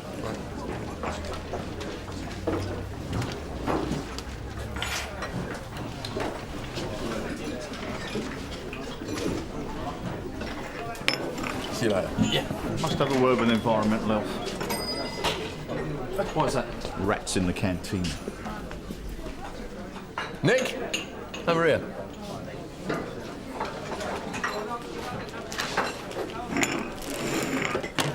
How's it going? How does that? Just ignore them. I don't have to. They ignore me. I'm not. Why, Sarge? Did you not see Tony just now? You were put on a spot. What were you supposed to do? Kept me trap shut. Can I ask you something, Sarge? Yeah, of course. I wasn't put on the Kennedy inquiry to get me off the relief, was I? What gave you that idea? Just something I've been thinking about. Well, don't let them get to you. That's what they want. How's the Kennedy inquiry going, anyway? Yeah. Sarge, got some news for you. Nick. You look like a wet weekend in traffic. I've been thinking it over, sir, and I'm afraid I'm not going to take the partnership officer job. Why the change of heart? Lots of reasons, sir. Such as? Well, I think people here feel I got the job under false pretences. No, it's nonsense. You're clearly the right candidate from here. They think the management has got me in his pocket, sir. Ridiculous. Oh, this Kennedy business has been blown up out of all proportion. I agree. You can't let something like this interfere with your career, Nick. I'm not sure my career's going to be on this manner in the long run, sir. If we can prove that Kennedy fired the shot from inside the house, he's hardly going to be able to plead self-defence, is he? How's that going to get me off the hook? There's still going to be a CIB inquiry on the strength of Nick Klein's evidence. Maybe. But if Kennedy's version of events is discredited, then his allegation of incitement to shoot is going to be discredited also, by association. Well, how are they going to prove what really happened? Forensics won't be enough, will it? Maybe not. They will have to find the second intruder. Well, he's hardly going to talk, is he? Even if they nick him. What's he got to gain? A sentence for breaking and entering. It's hardly an incentive to cough, is it? So who's on the inquiry then? Well, it's being run by a DCI, a bloke called Davenport. I don't know much about him. He's also seconded the DI, Danny Glaze, Duncan Lennox, Debbie McAllister and Nick Klein. Nick Klein? Yeah, because of his familiarity with the case. Oh, terrific. Now I'm over the moon. Well, you should be. That's how I'm finding out all these things. Nick wants a shoulder to cry on. I'm lending him mine. No one else will talk to him. You wily old sod. Not so much with the old. I told you I wouldn't let you down. Yeah. Cheers, Bob. Well, now it's down to you. What is? Look, you're not helping yourself, are you? Sitting around on your backside feeling sorry for yourself. You should be out there, finding out what you can about North and Headley. I can't do that because I'm suspended. But you don't have to do it as a police officer, do you? In fact, I think you're more likely to get under the skin of the Jasmine Allen than any MIT inquiry. You've got to save yourself. I think we need to take some action, sir. But what can we do? We can hardly deny that Nick Klein gave us the information. He's missing out on a very good opportunity, turning down partnership officer. It is very disappointing.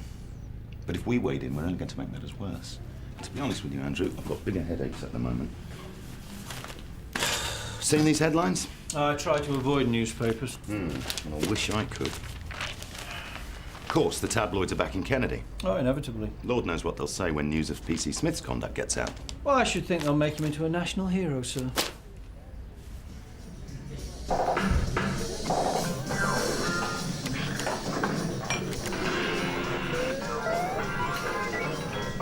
I gamble. You reckon? Yeah. I've been watching people play it for about an hour. I reckon it's due a payout.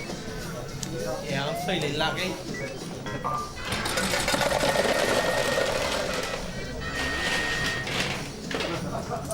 Cheers, mate. Buy you a beer? Yeah, go on then. Have one in there, please, Michelle. Well, this gaff ain't changed much. Not been away, have you? Yeah, just got out. What, a nick? No, the army. 5 years. Worse than a nick. Cheers. So what's your name then, mate? Colin. Well, I'm Smithy. Must be strange being out. Yeah, it is. So we planned on doing? Well, I was hoping to pick up where I left off, really. What's that? Nicking anything I can get my hands on. I don't suppose you know anyone that's in the market for a bit of muscle, do you? There's always people that need muscle round here. See that fella over there, the one in the brown leather jacket? It's Milo James. Do you want to have a word with him? He might have something for you. I reckon we're wasting our time up here. Kelvin Headley's probably still lying in a ditch somewhere bleeding to death. Have we done the Jasmine Allen then? There's still the galleon. Where's that? Don't see ID ever come up here? Not if we can help it, no. Second left. Marno, this is Smithy. He's looking for some work. Isn't everyone? She's just out of the army. Squatty, eh? Never fancied it myself. Like the adverts, though. Well, it weren't really like the adverts. Well, not for me, anyway. Why, what happened? I didn't like the hours. Honourable discharge? That's not quite how the Colonel put it. What did he say? Disgrace to the uniform. Were you? Depends on how you look at it. I glassed a paddy for spitting in my pint. Northern Ireland, eh? Londonderry. Well, sit down. Let's have another drink, shall we, Kelvin? Get 'em in, will you?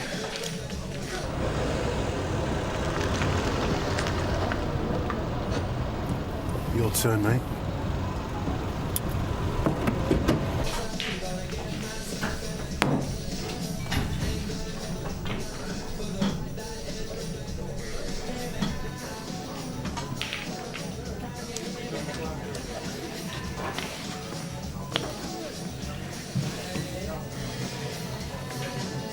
Half a lager, please.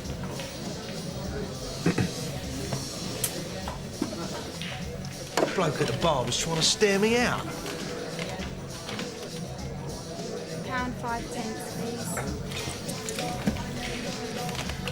His old Bill. You can smell him a mile off. Oi! You had nightfall yet, copper? Keep the change.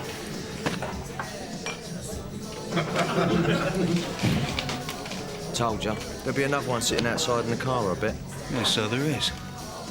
How come you know so much about the law? Young offender. Felton, back in '89. What, and they let you in the army? Well, it's a good training ground, prison. My probation officer even set up the interview for me. Seen anything? Nothing. Let's go.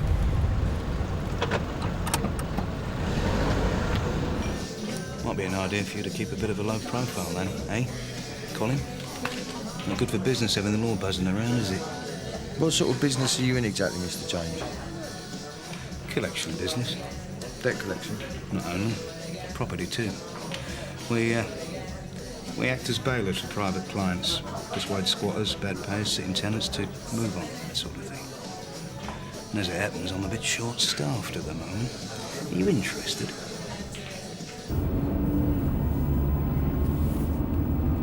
Look, you can carry on looking if you like. I've got things to do at the station. We're assigned to this case. You can't just drop in and out of it. I'm not dropping out. I just think there are other lines of inquiry to pursue.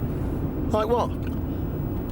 Like things I need to look into on my own. I don't know how they ever made you partnership officer. Just take me back, will you? And some tenants on our books might need a bit of encouragement. Well, they're not paid the rent? No, that's not the problem. They seem to think they've got squatters' rights just because they pay the rent regular. And the landlord wants them to move on because he's got a buyer for the place, but it won't budge. Well, that's just unreasonable. But I think a visit from you and Kelvin might just do the trick. Nothing heavy, mind. Of course not. When do you want it done? We find the best time for a visit is about 11-ish, when they're getting ready for bed. Find them a bit more cooperative around about that time. Yeah, I understand. Tonight, then. Kelvin's got the address. I'll leave you two to make the arrangements. So when do I get paid, then? On results, Smithy. On results. There's been no bullet wounds in any of the London A&Es, and there's no joy in any of the surgeries, Gov. And the wound can't have been as serious as it looked from the trail of blood. Or the accomplice knows a doctor who keeps his mouth shut. Excuse me, sir. Sorry to interrupt. Come in, Bob. It's Bob Cryer, one of our sergeants. DCI Davenport. Sir, I've rung an old friend of mine from way back, and he's told me why Tregowan was struck off. The solicitor. Sergeant Cryer knows him from way back. Well, Bob? He represented Bernie Gold in the Harry Calloway shootings. I'm afraid I'm not familiar with the case. Not me. The gangland killing?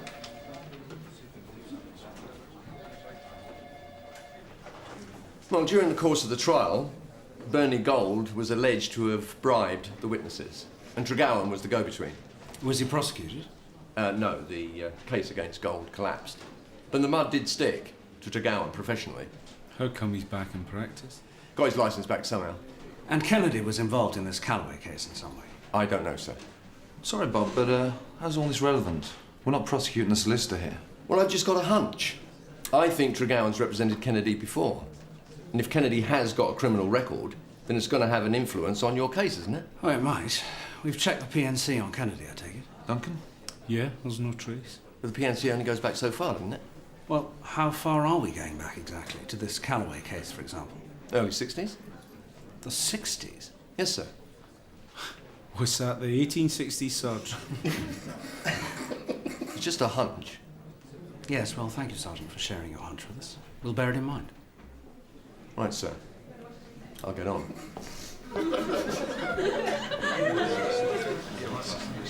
Sorry about that. Does everyone in this nick want to play detective? No, he's getting beyond his sell-by date, that's all.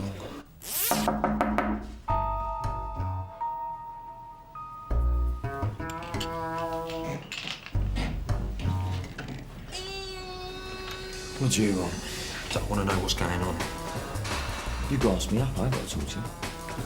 No, but if you don't talk to me, I will have to tell the MIT that you're interfering with their investigation. Sure don't want to see my warrant card? Don't be funny with me. Now I'm going to give you 5 minutes and then I'm out. You come to spy me for the management. See, I know what you think, but I am not their poodle. No? So why didn't you cover for me then? I tried to. I don't believe you. I'm covering for you now, aren't I? In fact, I'm putting my neck on the line. Oh, yeah? And how'd you work that one out? I didn't tell anyone I saw you at the Galleon. Bloke's entitled to have a beer with his mates, isn't he? Mates? Do you know who you're drinking with? Colin, Milo and Kelvin. Friends of yours, are they? Not exactly, no. Well, your mate, Kelvin, is a former co-defendant of Des North, the guy who Kennedy shot. I didn't know that. Yeah, well, you do now. I'll tell you what I did find out. I found out that Colin was Des North's stepbrother. Are you undercover here or something? You're doing this off your own back? Yeah. Are you mad? No. Because I might be onto something here. So do me a favour, eh? For once, try and keep your mouth shut.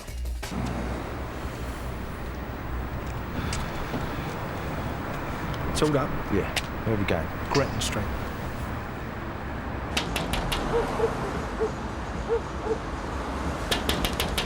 Who is it? You know who it is. What do you want? Well, we've come to inspect the premises on behalf of the landlord. It's late, my wife's asleep. You better let us in quietly then. Go away. You don't want us to have to kick the door down, do you? That's better. Now, you know why we're here. We said the end of the last month. We agreed, didn't we?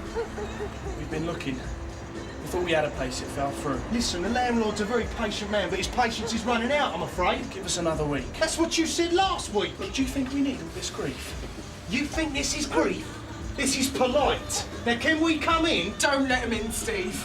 Right! Get out of the shutter! You better love got him! In here!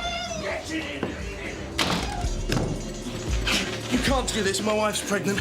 I'm going to call the police. No need. I am the police. What? Don't you recognise me from yesterday? I stopped you in the street. What's going on? I'm PC Smith from Sunhill. I'm undercover now, not a word, all right? I just want you to sit there and listen. I want you to tell me who your landlord is. I don't know. What do you mean you don't know? We paid a rent to an agency. Well, which one? Staples Letts. Where's that? Up there, Canley High Street. Now, this bloke I'm with, has he intimidated you before? Been round a couple of times before, yeah.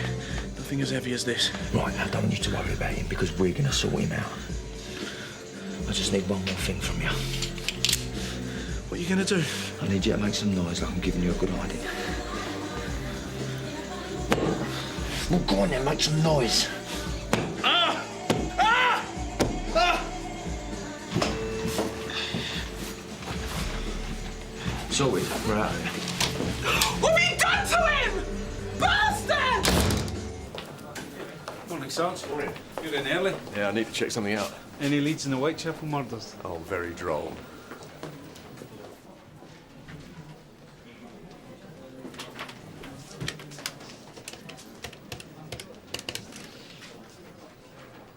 Yes, this is Sergeant Cryer from Sun Hill. Can you put me through to SO4, please?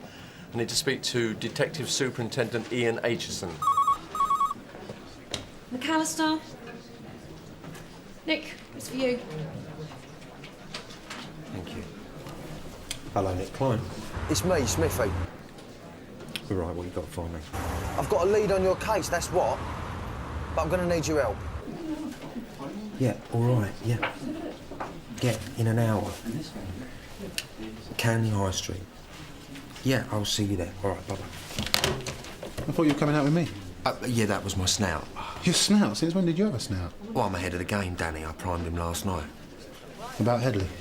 Amongst other things, yeah. He thinks he might have something for me. I need to go and see him. Well, I need to come with you then, don't I? Nah, Dan, that's just going to freak him out, mate. I need to do this on my own. Look, it's the rules. We won't get anything if we stick to the rules, will we?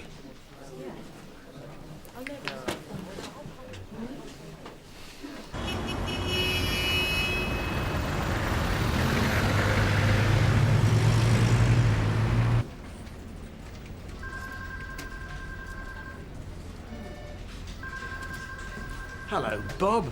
Ian. How are you? Or is it Detective Superintendent now? Ian was good enough at Hendon, is good enough here. Take a seat. Thanks. I told you I'd come up and see you sometime. Are you still at Sun Hill? Yeah, I could have packed it in a couple of years ago, but stupidly I thought the Met still needed people like me. How about you? You going the distance? Well, looks like it. Strange thing, eh? We all start from the same place, you and me, and you've ended up here. I'm still behind a desk, though, aren't I? If I joined the civil service, I'd have a knighthood by now. And an ulcer. Oh, there's plenty of stress here for one of those. Well, thanks for sparing the time to see me. Did you manage to find anything? Well, you know, almost everything gets shredded after 20 years, so there's not a lot left from the 60s, but we did keep some of the gangland stuff out of historical interest, including the Calloway case. It's on microfiche. I think I can manage that. And what's this all about, then? Are you writing your memoirs, are you, Bob? Smithy, I shouldn't be doing this for you. Look, we're just making an inquiry, all right? Hello there. I'm a PC client. This is PC Smith from Sun Hill. What's wrong? We'd like some information with regards to 17 Gretton Street. I believe it's a property that you administrate. I'll have to check. Yes, I can confirm that. Well, we'd like to know the owner's name. I'm afraid I'm not at liberty to give out commercially sensitive information. You could try the land registry. This has got nothing to do with commerce. This is to do with murder. Murder? Well, you wouldn't want to disrupt a murder investigation now, would you? No, of course not. So just give us the name. Well, the property actually changed hands 3 months ago. Will you just give us the name of the present owner, please? It was bought by Mather and Devine, the property developers. Any luck? No, I'm not sure. Calloway murder doesn't mention the bloke I'm looking for. But this Cipriani case from the late 60s, do you remember anything about that? I was stationed at Holborn. That was when the Maltese were trying to corner the vice trade in Soho, wasn't it? Yeah, according to this, there were several shootings, but no one was ever convicted. Not uncommon if it was gangland. There's also a mention in passing here of an observation on a premises in Gretton Street, suspected of being used as an armoury for the Ciprianis. No further details. Is there a date? Yeah, July 69. Oh, you could try the London newspaper library.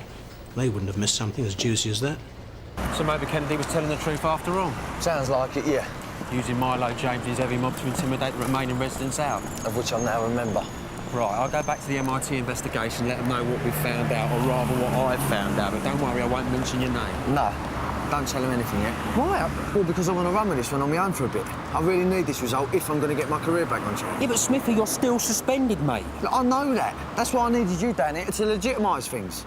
Don't worry, I'm not going to do anything stupid, but I just think I stand a better chance of cracking this one alone without a warrant card. Don't ask me why, since it's your fault that I'm in this mess in the first place, but I'm trusting you to keep your mouth shut until you hear from me, all right? My lips are sealed. I need to see copies of the Evening News and Evening Standard from July 1969, if that's possible. You should really go through the proper admissions procedure, Sergeant. Yes, I'm sure, but I haven't got time for that, I'm afraid. It's part of an ongoing investigation. Really? And what's the nature of the investigation? A murder inquiry. 1969. I should think the culprit's well away by now. I'll see what I can do.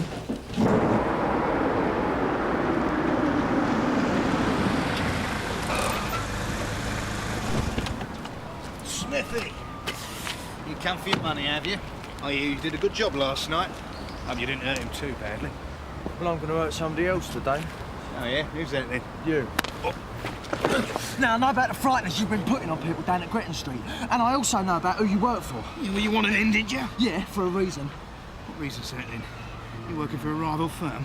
Yeah, I am, as it happens, the biggest firm in London, the Met. You are? So I want to know who the other bloke is. The one that was in Kennedy's garden when North got shot. Right. And if you tell me, I might even let you go. Do you really want me to hurt you? Well, Dean Hewitt. And where can I find him, eh? And you don't lie to me because you're coming with me. He's in a private clinic in town. And who's paying for that, eh?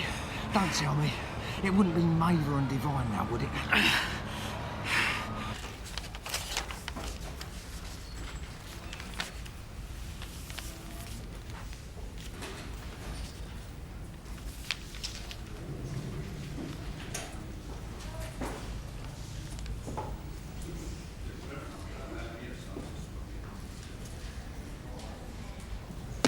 Gotcha. My client is aware of the overwhelming public anger at his predicament. He thanks those who have expressed their support through the press and media, among them many former police and prison officers. My client feels confident. He's loving every minute of this, isn't he? Alex, a word. He will be acquitted. I've been speaking to the Yard. They're thinking of scaling down the inquiry. Well, why's that? We've hardly got the bit between our teeth. Oh, we've got a body. Kennedy's admitting to the shooting. The weapon is accounted for. This is a bit of a sudden change of tack, isn't it? Not really. It's all about the allocation of human resources. I think in a day or two we'll be in a position to pass on the paperwork to the CPS. Well, they won't risk going to court on this forensic alone, surely. By in all probability, the DPP will reduce the charge to manslaughter, I should think. Oh, I see. This is for the media's benefit. They're trying to play it down and keep the tabloids happy. I wouldn't like to speculate on that. So what does this mean in practical terms? Well, you can return to your normal duties. I'll only need a couple of the DCs to help me tie up the loose ends. And what about Calvin Headley? It's a long shot, Alex. The Yard don't like long shots. So effectively, we've been stitched up. It happens. Now, here comes our friendly sergeant again. Oh, there you are, sir. Here, I knew I'd get there in the end. What's this? Well, this is the criminal history of Ken Franklin, alias Frank Kennedy. Not exactly the NHS, is it? I'll leave you to it then. No, you won't. Well, I've shown you the place. I've given you his name. You're coming in with me. I want you to introduce us. I'll just tell him you're a copper, they'll let you in. No, they won't. Look, he doesn't know me from Adam anyway. He's going to want to see you. Oh, yeah, he's going to be delighted, isn't he, me turning up with you? Look, I don't want to arrest him. I just want to hear the whole story. He ain't going to tell it to you, Albert. He will if you're there. And if he does? You can disappear. You'll be more used to me out on the street than you will be being banged up. But just remember, I only pay on results, Milo. Results. So how come Kennedy or Franklin got off with a suspended sentence? It's a bit lenient for running an armory even in the 60s, eh? 15 handguns. He was only charged with possession of one, it says here. They were bent notoriously on the take in those days. And 3 guesses as to who the brief was? Tregowan. Yeah. He's quoted in one of the articles. I'd love to see his face when he sees it. The problem is, this evidence is inadmissible, isn't it? Yeah, but if Tregowan is arguing that Smithy encouraged Kennedy to fire the weapon, the fact that he, Kennedy, had previously handled illicit firearms would make it admissible, wouldn't it? I think we should put it to Mr. Kennedy and see what he says. Thank you, Sergeant Cryer. You've certainly given us something new to go on. Thank you, sir. Good to be of use. It's a pity you weren't seconded to this inquiry in the first place.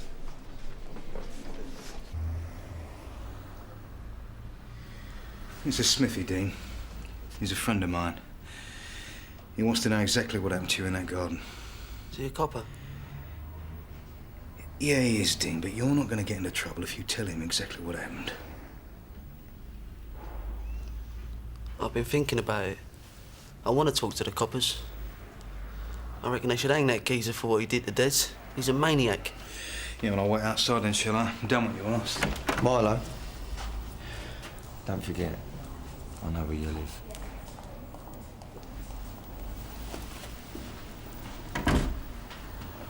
In light of this fresh evidence, we would intend to raise the matter of your client's previous firearms offences. That's going back over 30 years, Inspector. No judge worth his salt would admit evidence of that kind. But if your client's suggestion is that he was encouraged to use a weapon by a police officer, I think that would render it admissible, don't you? Well, it's debatable. And we fully intend to debate it. There's a police officer's career at stake here. Oh, yes, I understand that.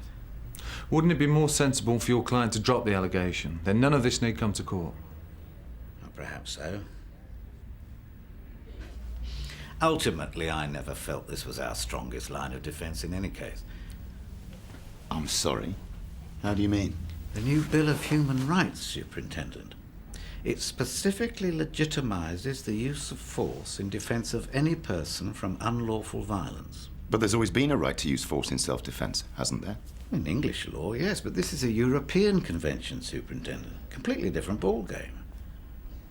I think we're going to have a lot of fun with it.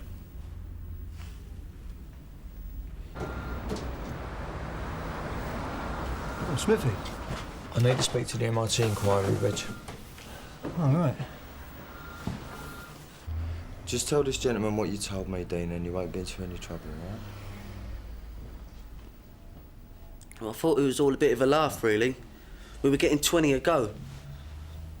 I never knew the old geezer would really have a gun. People on the estate said he used to fix guns for the craze. But I didn't believe that. Not till this last time. Des jumped over the wall in front of me. His feet had hardly even touched the ground, and there was these flashes inside the house. Des went down, I was on top of the wall, then I got hit, top of the fire. It put me flying back over the wall. So there was no struggle between the two of you and Mr. Kennedy? Nah, I never even got to see him.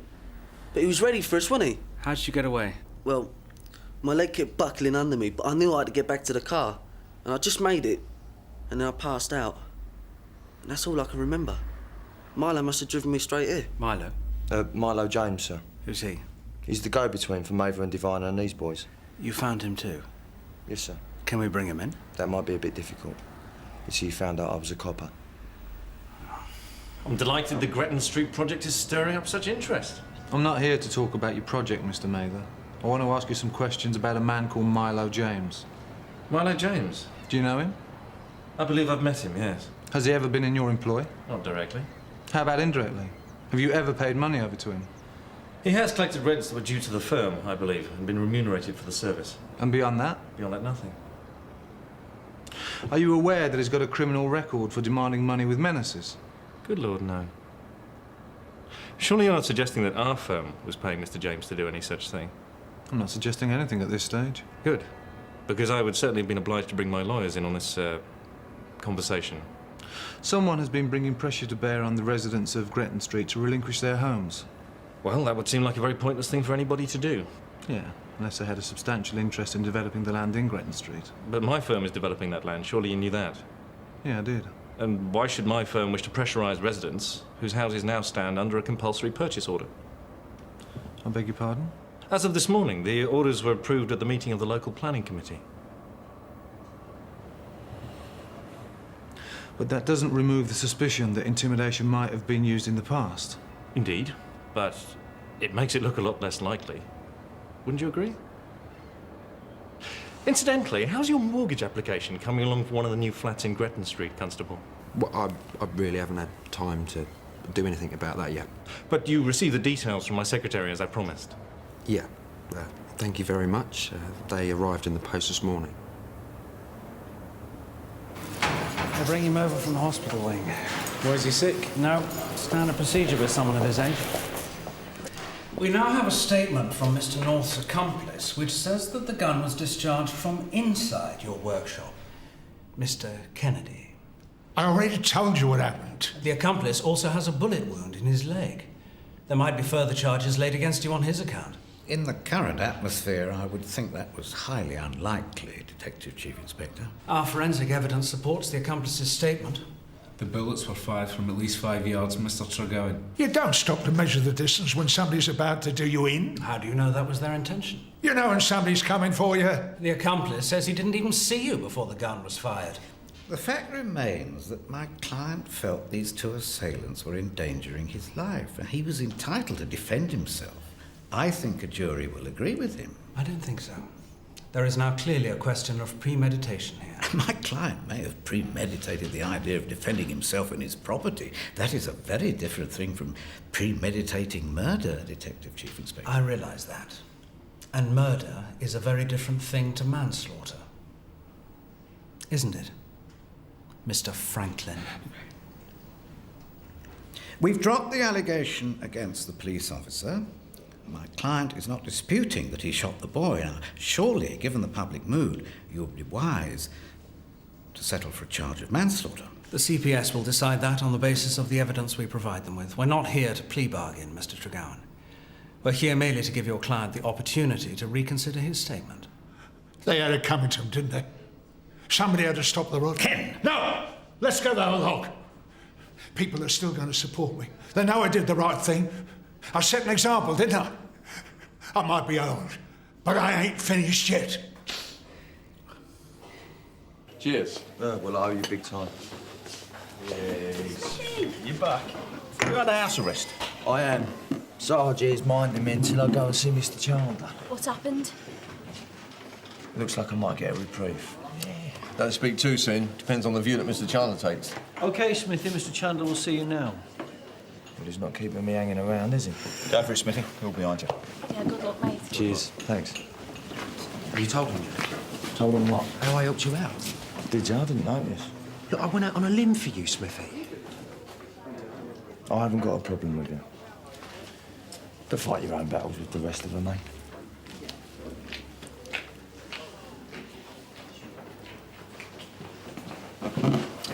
If it isn't the partnership officer, we are honoured. No case. Haven't you heard? I turned the job down. After the developments in this case, it's unlikely that CIB will proceed with an inquiry. I'm relieved to hear that. So you may return to duty.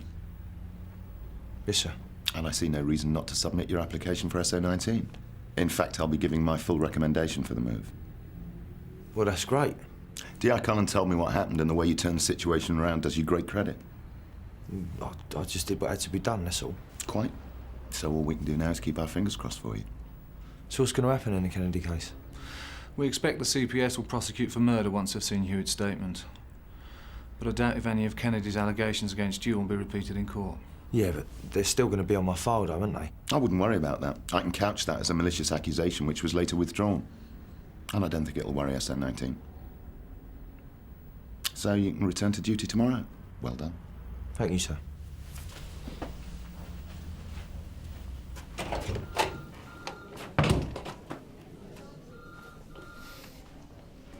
Do you really think you should be rewarding him in this way, sir? If you ask me, he's behaved very dubiously throughout this whole affair. Nobody's rewarding anybody, Alex. It's just the most convenient way of getting rid of him, that's all. He's much too dangerous to have around here.